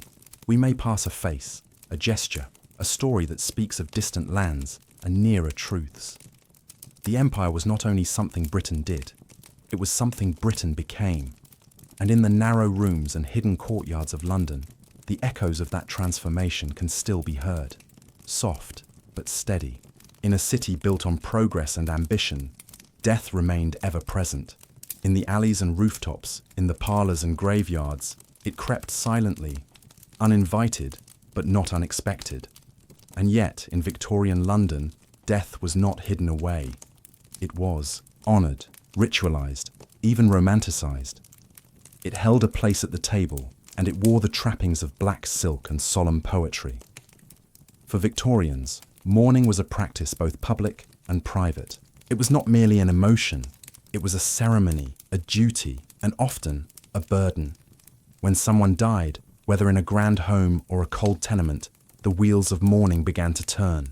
Curtains were drawn, mirrors were covered, clocks were stopped at the hour of death. The household fell into a hush, as if time itself bowed in grief. In wealthier homes, the customs were elaborate. The family of the deceased would don mourning clothes, jet black garments that covered the body from neck to ankle. Widows wore heavy veils, and men replaced their hats with black bands of crepe. Jewellery was carved from jet or fashioned from the hair of the departed, worn as a token of remembrance. There were stages of mourning, each with its own timeline and expectations.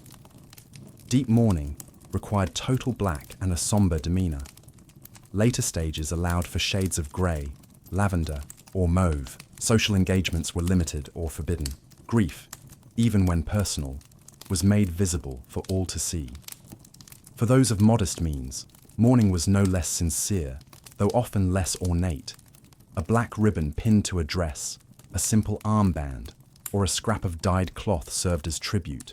Tailors and dressmakers offered inexpensive mourning wear for rent or purchase, and newspapers were filled with obituaries and announcements, each bearing a quiet weight. Funerals themselves were solemn and symbolic. Horse-drawn hearses, often, pulled by black-plumed horses, carried coffins through the streets. Mourners walked behind, heads bowed, their footsteps echoing softly on the stone. In larger processions, bands played dirges, and professional mourners might be hired to express grief more dramatically than the family could afford to show. Cemeteries became both sacred grounds and public spaces. The traditional churchyards of central London had long since become overcrowded, places of decay and disease. In response, a new vision emerged: the Garden Cemetery. The Magnificent Seven, a group of grand cemeteries built around the outskirts of London, offered a different vision of death, one of peace, dignity, and nature. Highgate, Brompton, Kensal Green, and others were laid out with winding paths, towering monuments, and ancient trees. They became places not only for burial, but for contemplation. Victorian cemeteries were visited regularly. Families came to tend graves, leave flowers, and speak to their loved ones. Children played among the headstones. Artists and poets found inspiration among the ivy-covered tombs. In death, as in life, there was a sense of presence, a continuation, not a severing. Yet death was not always dignified. For the poor, burial was a struggle. Those who died without money were often interred in mass graves, paupers' pits, without coffins, without names. The dead were buried quickly, the earth covering not just bodies, but the shame of poverty. Workhouses had their own burial grounds. Some parishes offered minimal rites. A child might be buried with strangers.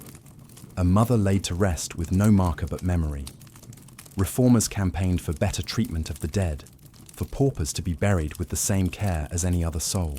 Slowly, the pressure brought change. Death also touched the world of children deeply.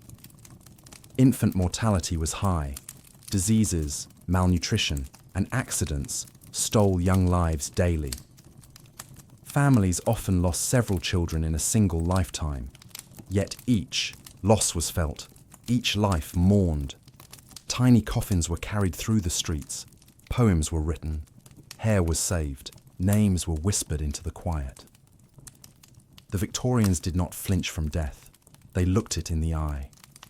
They photographed their dead, posing them gently in lifelike positions, a final image to hold on to. These mourning portraits, though unsettling to modern eyes, were cherished. They hung in sitting rooms, beside portraits of the living, part of the family story. Spiritualism also gained popularity. Seances, mediums, and table rapping offered the grieving a promise that the dead might speak again. For those whose loss was too sharp, too sudden, these practices offered comfort, or at least the hope of it. Parlours darkened, hands joined, candles flickered, and in the stillness, hearts reached beyond the veil. Writers and poets filled their pages with elegy and reflection. Death became not just a fact, but a theme. From the novels of Dickens to the verses of Tennyson, the Victorians explored grief with a kind of reverent artistry. They saw beauty in the tragic, honour in mourning, and love in the ache of remembrance. And so, death in Victorian London was not just an end. It was a passage, a ritual, a mirror of life's value. It reminded rich and poor alike of their shared fate. It brought families together, even as it tore them apart. It shaped the city's customs, its architecture, its stories. As we pass now beneath the shadow of a weeping angel, standing in a quiet cemetery at the edge of the city, we pause. Ivy wraps the stones. The air is still. The names may fade, but the love remains. For in mourning, the Victorians found meaning, and in remembering, they taught us how to carry what is lost. As dusk fell upon the cobbled streets of Victorian London, a transformation stirred in the city's soul. The clamour of daytime softened, and from shadowed lanes and grand boulevards alike, the people turned their eyes to the lights. Tiny flames, behind frosted glass, golden halos suspended in the mist. Gas lamps flickered to life one by one, and beneath their glow, the city dreamed. In those hours between labour and sleep, Londoners sought escape. They sought laughter, awe, music, and sometimes magic. And so they drifted, men in hats, women in shawls, children with wide eyes, toward the theatres and music halls, where the world outside momentarily vanished and another unfolded upon the stage. Theatres in Victorian London were many and varied. Some, like the Grand Drury Lane or the Lyceum, rose like palaces of performance, with red velvet curtains, chandeliers dripping with light, and boxes filled with the city's wealthiest families. Here, Shakespeare was recited with grace, and operas soared from the orchestra pit. The elite arrived in carriages, gloves pristine, eyes eager for elegance. Yet theatre did not belong to the rich alone. There were smaller venues scattered across the city, modest in size, but rich in spirit. In these humbler houses, melodramas played to packed galleries, their tales of treachery, virtue, and redemption echoing through the rafters. The audiences were lively, cheering the hero, hissing the villain, clapping in thunderous approval when justice was served on the boards. Actors, once seen as disreputable, had begun to rise in status. Stars like Ellen Terry and Henry Irving became household names, their faces known to rich and poor alike. Their performances stirred hearts, provoked thought, and reminded even the weary that beauty and truth could be conjured by voice and gesture alone. But it was the music hall that captured the pulse of the working class. These were not silent, reverent halls, but noisy, raucous celebrations of song, comedy, and life. The first music halls began as extensions of taverns, rooms where a piano played and a singer belted out ballads between rounds of ale. But they soon evolved into full-fledged institutions of entertainment. Places like the Canterbury Hall, the Oxford, and the Empire welcomed crowds of all kinds. Long tables ran the length of the floor. Drinks were served throughout the performance, and the atmosphere was one of spirited revelry. On stage, singers delivered comic songs about everyday life, drunken husbands, nosy landladies, or impossible dreams.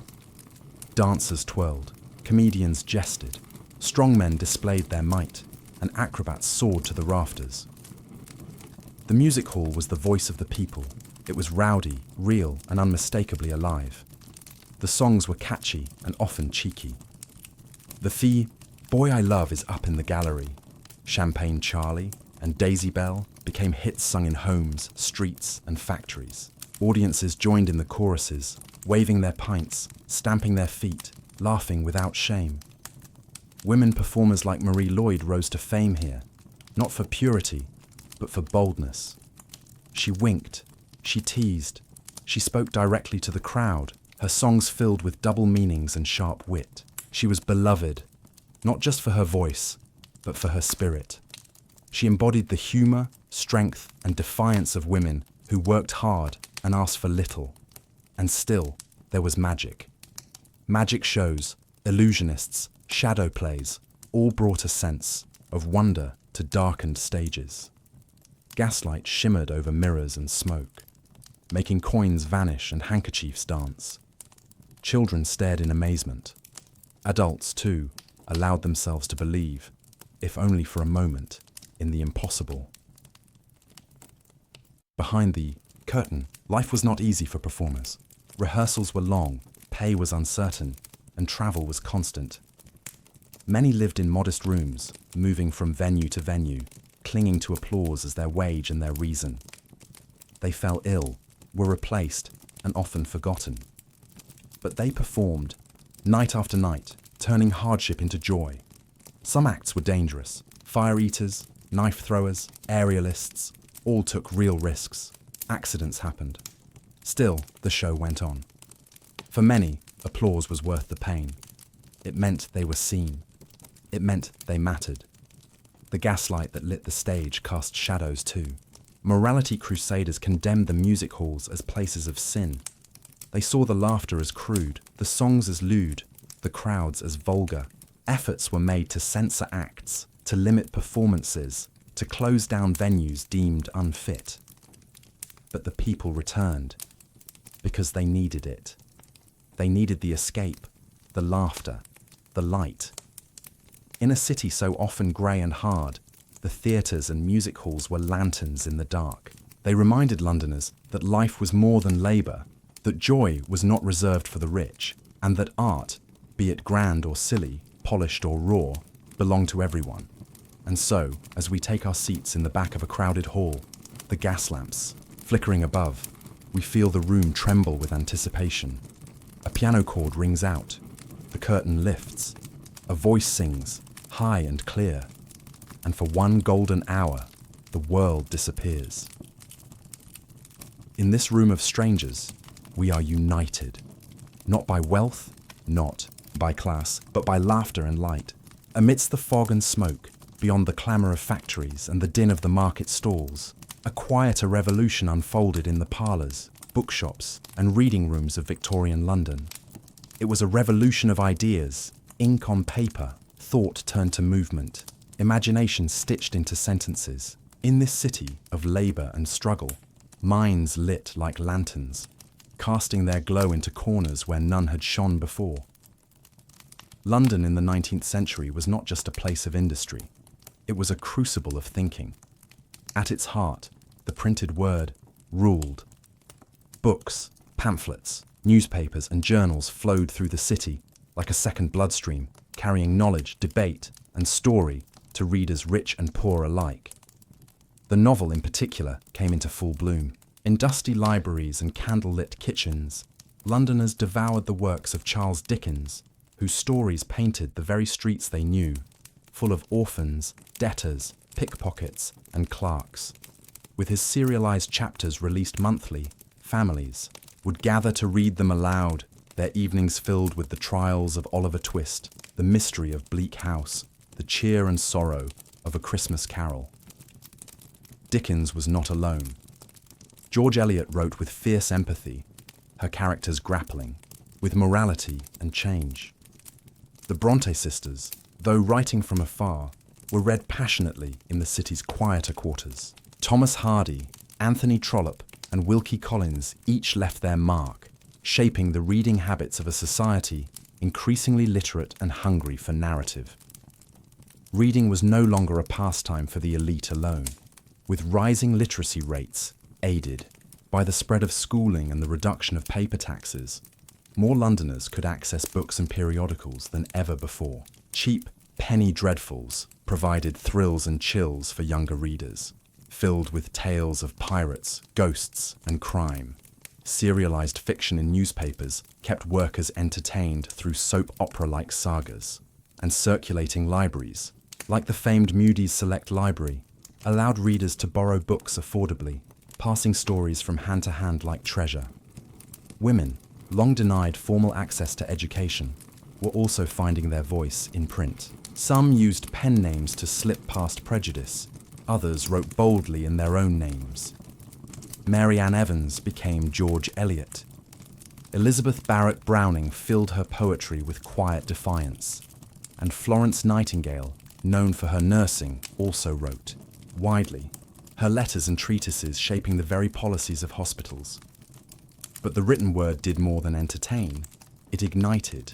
Political thinkers and reformers used the press to challenge injustice. Pamphlets passed hand to hand in alleyways and tea shops. Essays filled journals with calls for labour rights, housing reform, education, women's suffrage, and better treatment of the poor. Names like John Stuart Mill, Harriet Martineau, and William Morris stirred debate. These were not merely writers, they were architects of thought. Coffee houses and salons hosted lively discussions.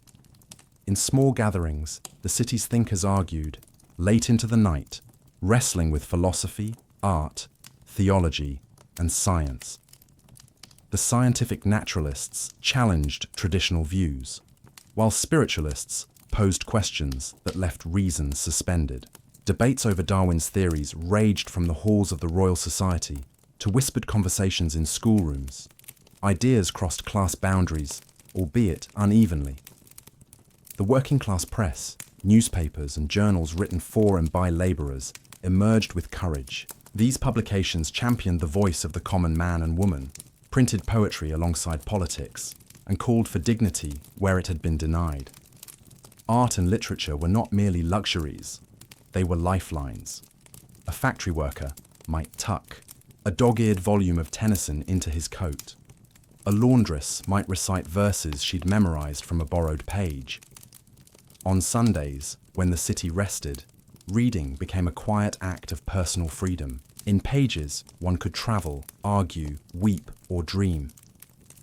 Libraries and reading rooms, often funded by philanthropists or churches, sprang up in working-class neighbourhoods. These were simple rooms with long tables and wooden shelves, but within them lay whole worlds. A child could find adventure, a youth might discover purpose, and a weary soul might find comfort between the lines. Illustrated periodicals brought art into the homes of the poor. The London Illustrated News, Punch, and other publications combined image and word to reflect and shape public thought. Caricatures mocked politicians. Sketches revealed the hidden lives of workers. A single image, printed in thousands of copies, could stir conversation in corners far from Parliament. Even those who could not read found themselves touched by the written word. Posters on walls, headlines shouted by newsboys, sermons read aloud, speeches given in public squares. Ideas moved as swiftly as footsteps, changing hearts, changing minds. And within homes, stories wove through generations. A grandmother reciting a folk tale, a father reading aloud by lamplight, a mother whispering lines of a poem as she rocked a child to sleep. In the quiet of evening, literature became not just knowledge, but memory. Not all words were gentle. Some writings were censored, challenged, or banned. Controversial novels sparked outrage. Political manifestos led to arrests. But repression could not stop the tide. The Victorians wrote and read with a passion rooted in necessity. Words were how they understood their changing world. In every cramped room where someone traced letters by candlelight. In every echoing hall where words sparked cheers or fury. In every dusty shop where a second-hand book was bought with precious coins. The pulse of Victorian intellect beat on. Ideas, after all, were as much a part of the city as bricks and smoke. And so, as we pause beside a market where a bookseller tends his stall, or enter a narrow home where a girl reads by a window, we understand. The city was not moved by factories alone. It was moved by thought. London dreamed, and in those dreams, written softly by hand or typeset in ink, the future took shape. One word at a time. Word count, 1,101 long, before the first coal fire smoked in Victorian chimneys. Before carriages rumbled over cobbled bridges and gas lamps lit the fog, the River Thames was already there, broad, slow-moving, eternal. Through the centuries, it shaped the city that rose around it. And in the 19th century, its waters bore witness to the very soul of London. In the age of Queen Victoria, the Thames was more than a river. It was an artery, pulsing with goods, labour, dreams, and despair. It carried the empire's bounty into the city's hungry heart. Tea from India, tobacco from the Americas, spices from the East Indies, and timber from Scandinavia. Tall ships with wind-filled sails and squat coal barges alike jostled for space along the crowded quays. Every day, the riverbanks bustled with life. At the Pool of London, men heaved cargo under a sky streaked with smoke. Dock workers, barefoot or booted, moved in endless rhythm, lifting, hauling, shouting through the mist. These were strong backs and calloused hands, working in rain or sun, day or night, for wages barely enough to fill a belly. Children darted among the crates and ropes, fetching tools or earning pennies as errand runners. Women carried baskets of bread and tea for the labourers. Stevedores and sailors exchanged words in many languages. The Thames was London's first polyglot, its waters touched by every shore, its people drawn from every tide. But while the river brought life, it also carried darkness. By mid-century, the Thames had become a ribbon of filth. Industrial waste, slaughterhouse runoff, chemical byproducts, and most of all, human waste. Everything flowed into the water. The stench in the summer months was unbearable. Curtains soaked in vinegar were hung in Parliament to mask the smell. The water turned thick and brown, and life beneath its surface all but vanished. The Great Stink of 1858 marked the breaking point. The heat was fierce, and the river festered in full view. Even the mighty institutions of power could no longer ignore the crisis. Out of this came one of the century's greatest feats of engineering, the creation of a modern sewer system, masterminded by Joseph Bazalgette. With care and vision, tunnels were dug beneath the city, redirecting waste away from the Thames, giving the river a chance to heal. Still, it remained dangerous. Children often played too close to its banks, and many drowned in its cold embrace. The river police patrolled by boat, rescuing some, recovering others. Bodies turned up, quiet and anonymous, carried by the current from some unknown sorrow. But not all stories were tragic. The river was also a place of celebration. Regattas, floating fairs, and boat races brightened its length. The annual Oxford-Cambridge boat race drew cheering crowds to the banks. Pleasure boats carried the middle class downstream on holidays, past green meadows and weeping willows. Couples held hands as they floated gently beneath arched bridges. Families picnicked beside its quieter curves. Fishermen still cast their lines from docks and banks, hoping for perch or eels. Watermen ferried passengers across from one shore to the other, their small crafts bobbing like beetles beside the great ships. On moonlit nights, the river gleamed silver, whispering secrets only the tide could keep. Artists painted the Thames. Turner, Whistler, and others found light and mood in its reflections. Writers described its moods, sometimes gentle, sometimes merciless. Poets stood on its bridges and wondered at its ageless pull. Even as London changed around it, the river remained constant, moving forward, never hurried. The bridges that spanned the Thames were more than stone and steel. They were links between worlds. Tower Bridge, with its twin turrets and drawbridge lifts, opened in the late century like a castle gate over water. London Bridge, old and rebuilt, saw more footsteps than any other. Waterloo, Blackfriars, Westminster, each carried workers, wanderers, and the weight of daily life. Beneath those bridges, life continued. Ragpickers and mudlarks scavenged the banks, searching for coins, nails, rags, anything of value washed up by the tide. These were the poorest of the poor, their hands stained with river silt, their eyes trained to spot treasure in the muck. A broken spoon, a piece of rope, a bone, each could be sold for a penny. Even the houses near the river bore its touch. In the East End, the smell of the tide was in every window. In Westminster, mansions gazed down upon its swirling waters. The sound of gulls, the rhythm of the tide, the fog lifting off the surface in morning light. It was part of the city's rhythm, part of its breath, and the river carried more than goods. It carried memory. It bore away old hopes, old fears, old sins. It reflected the lights of the theatres, the flames of factories, the flicker of funeral barges. It flowed past the sick, the dancing, the dying, and always, always, it moved on. As we stand now on the banks of the Thames, a soft wind tugging at our coat, we listen. The water laps gently at the stone. A boat creaks in its mooring. Far off, a bell rings. The city murmurs, and the river replies. 4. The Thames is not just water, it is witness. To every whisper and every cry, to every triumph and every fall, it has seen them all and carries them quietly, forever. In the crowded drawing rooms and smoky parlours of Victorian London, not all walls were built from brick. Some were invisible, constructed from custom, expectation, and a relentless sense of what was proper. These were the walls of respectability, and they governed life as tightly as any law. Victorian morality was not a matter of casual opinion. It was a code, etched into society like lines in stone.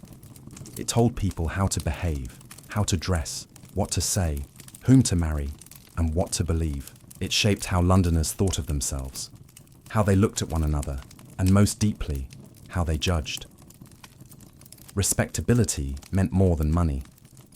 A wealthy man who drank too freely or kept unsuitable company could fall in the public eye. A poor man, if sober and upright, might still command respect. The rules were both flexible and unforgiving. They were taught in schools, enforced in churches, and echoed through every corridor of polite society. For women, the expectations were perhaps the heaviest. A respectable woman was chaste, modest, reserved. She avoided loud laughter, strong opinions, or unchaperoned outings. Her dress was neat, her voice soft, her gaze downcast. She lived within the orbit of her family and later, her husband. Her role was to nurture, to support, to guide her children in morality, and to carry herself with quiet dignity. A single mistake, an out-of-wedlock pregnancy, a whispered scandal, even just the company of someone unsuitable, could ruin a woman's place forever.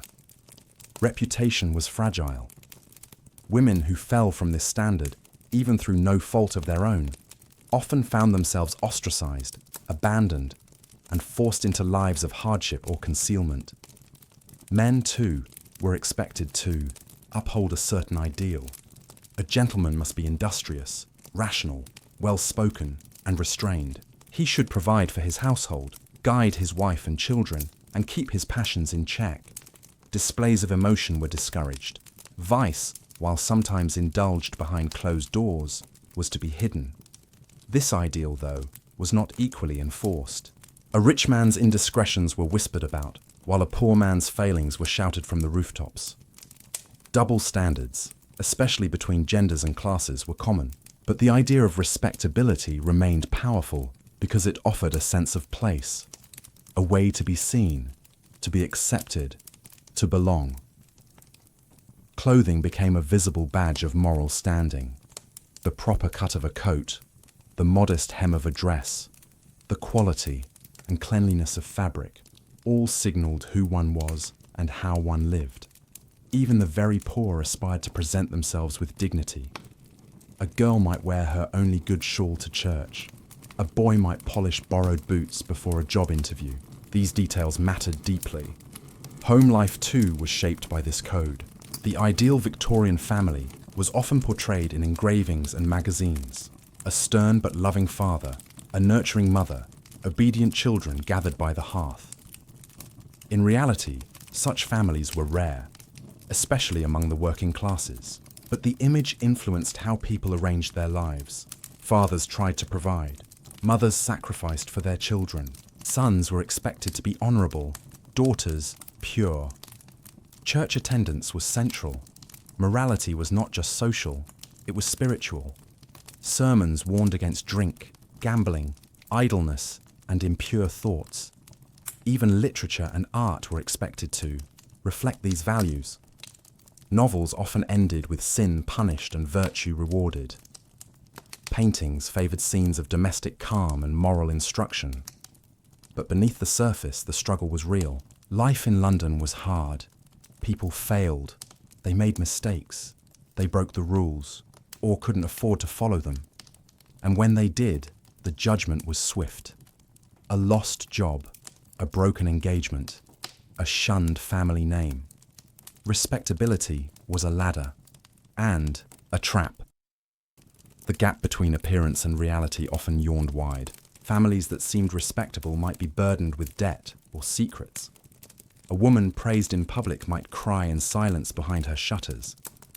A man celebrated for his discipline might hide addictions or cruelty. Yet even knowing this, people clung to the appearance, because to be respectable was to be safe. It was to have protection, possibility, even power. A girl deemed respectable might marry well. A shopkeeper with a spotless reputation might secure a loan. A letter of recommendation, a place in school, a chance at employment, all could depend on the right kind of life. Social reformers recognized both the strength and the cruelty of this code. Some praised it, seeing it as a way to uplift the poor, to impose order, to inspire good behavior. Others criticized it for its hypocrisy and rigidity. Charles Dickens, in his novels, often exposed the gap between moral preaching and human compassion. Reformers like Octavia Hill and Josephine Butler fought not only for justice, but for understanding. Over time, the code began to shift.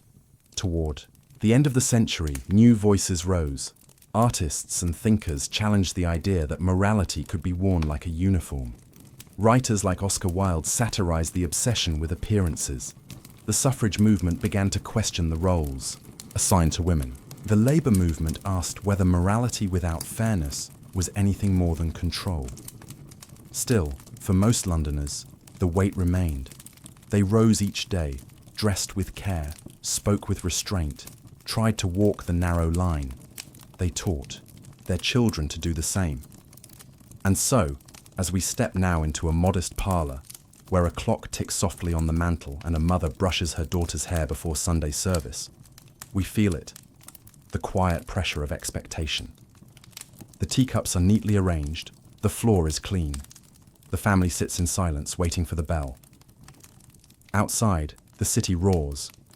Inside, a performance unfolds, not of deceit, but of survival. For in Victorian London, to be respectable was not just to be good, it was to be seen as good.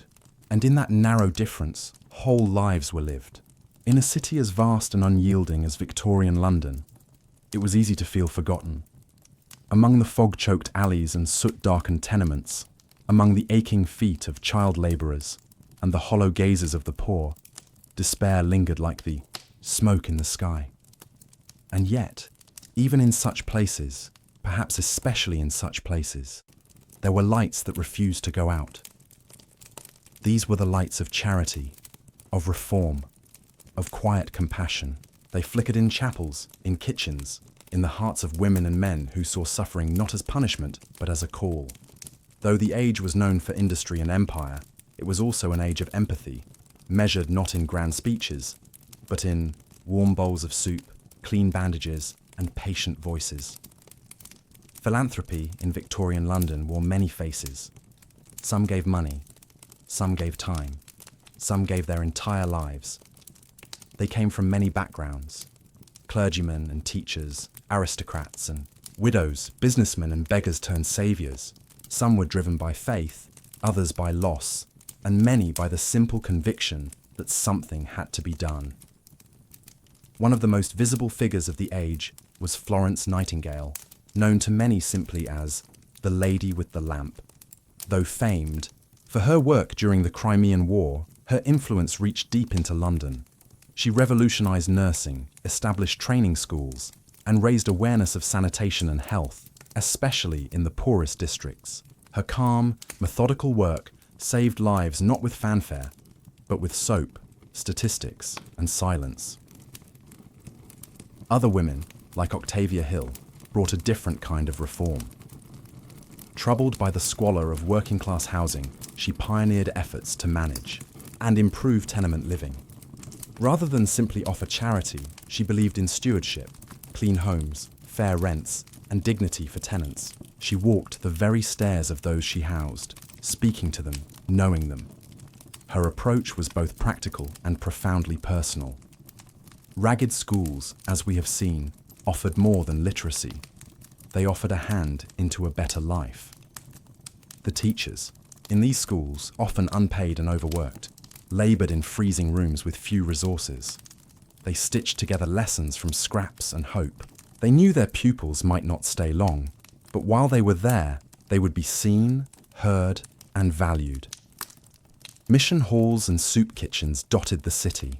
Their signs were often humble: free tea today, or shelter for the homeless. Inside, the air was warm and smelled of bread.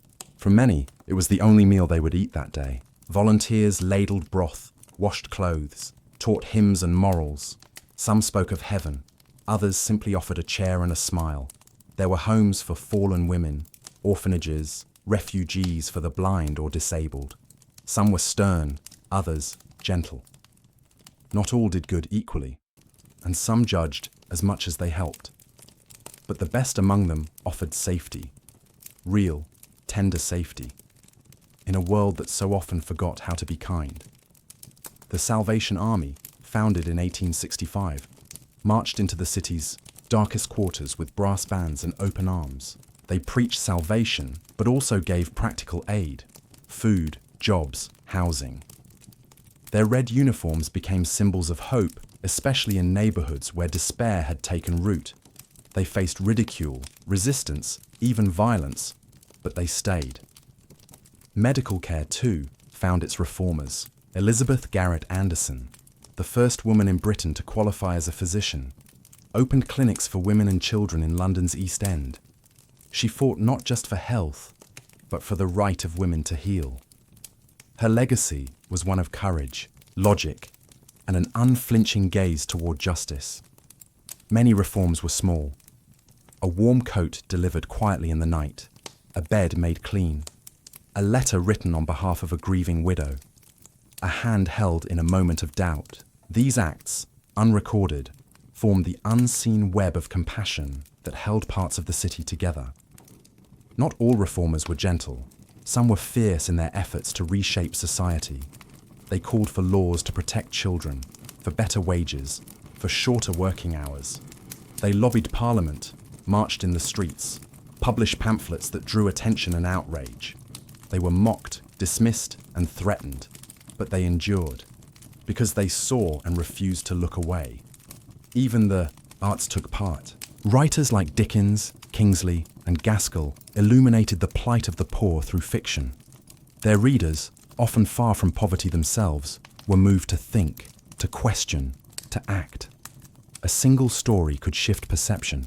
A single novel could inspire change. And always there were contradictions. Some philanthropists gave generously by day and exploited quietly by night. Some reforms offered help only to the deserving poor, leaving others behind. But even imperfect kindness was a form of light. It gave rise to a greater conversation about fairness, about humanity, about how a city should treat its people. As the century wore on, these efforts began to bear fruit. Child labor laws were introduced. Public health initiatives grew. Education became more accessible. Hospitals improved. The voice of the voiceless grew louder. Yet the need remained. It always did. Poverty could not be erased in a decade. Injustice did not vanish with good intentions. But where once there was silence, there were now footsteps. Where once there was despair, there were now hands, reaching out, lifting up, holding on. And so, as we walk now along a quiet lane where a mission door stands open, where a lantern glows softly above the threshold, we pause. Inside, a bowl of soup steams. A woman rocks a child to sleep. A man writes a name in careful script.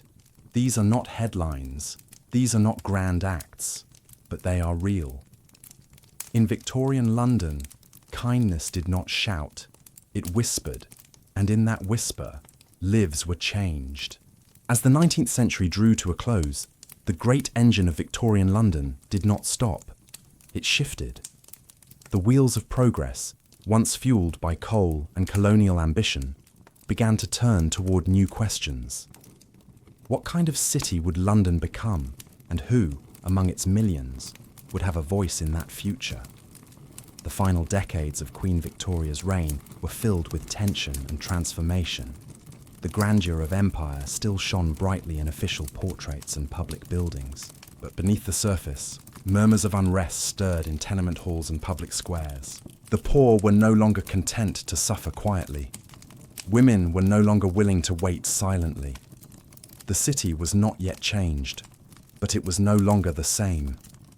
Everywhere, the signs were visible. The streets were lit with electricity now, flickering, beside the old gas lamps. New tramlines joined the underground, weaving tighter webs of motion. Rail stations expanded. The river, once choked with waste, began to run clearer. Parks grew, schools multiplied, and the skyline shifted, rising not with churches, but with iron, glass, and ambition. Yet for the average Londoner, the world remained difficult. Rents rose, work remained uncertain. Crowded rooms, cold winters, and illness were still part of daily life. And now, there was something else, a growing awareness that it need not always be so. The labour movement gathered strength. Trade unions, once whispered of and scattered, became organised and public. Dock workers marched. Matchgirls went on strike. Clerks and typists joined associations. They demanded fair pay, better hours, safer conditions. They carried banners, sang songs, and held fast in the face of scorn. These were not revolutions. They were insistences, simple, steady refusals to accept the old order without question. And they were met with both resistance and recognition. Employers tightened their grips. Politicians gave reluctant nods. Reforms came slowly, then faster. Factory inspections, child protection laws, new housing acts. None were perfect. All were fought for. Women, too, were rising, not only as nurses or teachers, but as voices. The suffrage movement, once quiet, grew louder. Meetings were held in church basements, in parlours, in the open air. Petitions were signed, demonstrations held. Some women wrote pamphlets. Others chained themselves to railings. A few were arrested. Many were ridiculed. But they did not stop. They spoke not only of votes, but of independence, dignity, and choice. The right to own property, to raise children without fear, to study, to write, to live freely. And in their voices rang not only their own hopes, but the hopes of their daughters. Education expanded. The idea that every child, regardless of class, deserved a chance began to take root. More schools opened. More girls were allowed to learn. Even universities once barred, to women began to open their gates. Knowledge, long kept behind marble columns, stepped out into the light. Writers, once cautious, became bold. George Bernard Shaw, H.G. Wells, and others questioned not only society's structure, but its very purpose. They wrote of futures, dystopian and hopeful. They warned and imagined, critiqued and created. Their words stirred minds already restless. Art changed too. Painters moved away from romanticism and idealism, embracing instead the everyday, the truthful, the flawed. Photographs captured real faces, lined, weary, alive. Music halls remained vibrant, but new forms of entertainment began to emerge. Silent films, phonographs, gramophones. The city began to hear itself differently. In Parliament, new voices entered. Reformers, radicals, and commoners slowly replaced the old aristocratic dominance. The Liberal Party pushed forward social change. The Conservative Party adjusted to hold ground. And in the margins, a new political force stirred. Socialism, speaking directly to the workers. Technology, so long the servant of industry, now began to dream. Telephones clicked in offices. Electric trams rolled beside horse-drawn carts. The first motorcars buzzed like wasps through quiet lanes. People looked upward. Flight, long the stuff of fables, now seemed possible. The future no longer felt like a mystery. It felt like a choice. Yet even in the midst of hope, shadows lingered. Inequality persisted. Racism and classism remained deeply rooted. Many reformers helped only those they deemed deserving. The IT workhouse system, though reformed, still punished poverty. Old prejudices dressed in new language.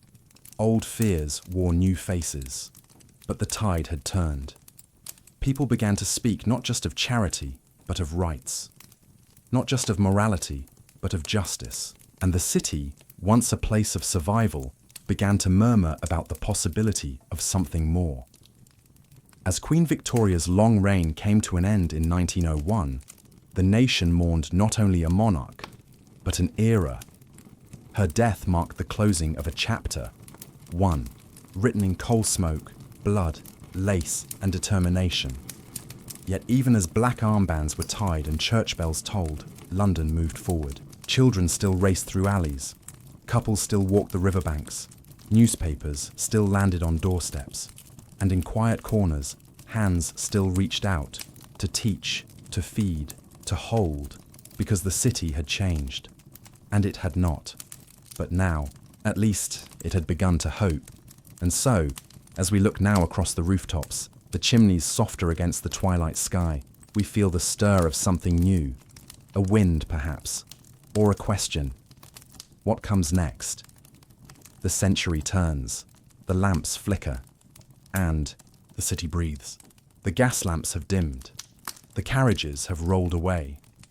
The factories, once filled with thunder, now rest in silence. And yet, though the voices of Victorian London have long faded from the streets, they remain, whispering from the corners, lingering in the brickwork, carried softly by the wind that moves through the narrow lanes of memory. To remember Victorian London is not simply to remember a time.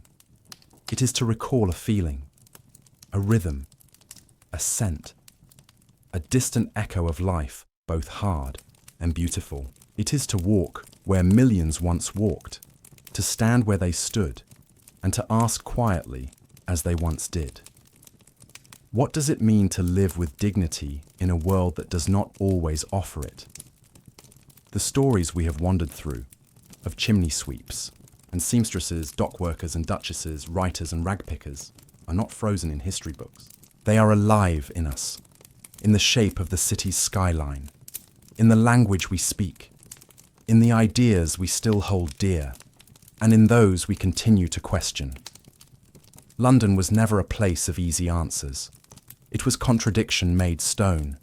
Here, a child, starved while a banquet unfolded 2 streets away. Here, a poet wrote by candlelight while a thief ran from the constable's whistle. Here, mothers buried their children with hands rough from scrubbing other people's floors. But here too, voices rose. A teacher taught a girl to read. A nurse sat through the night beside a dying man.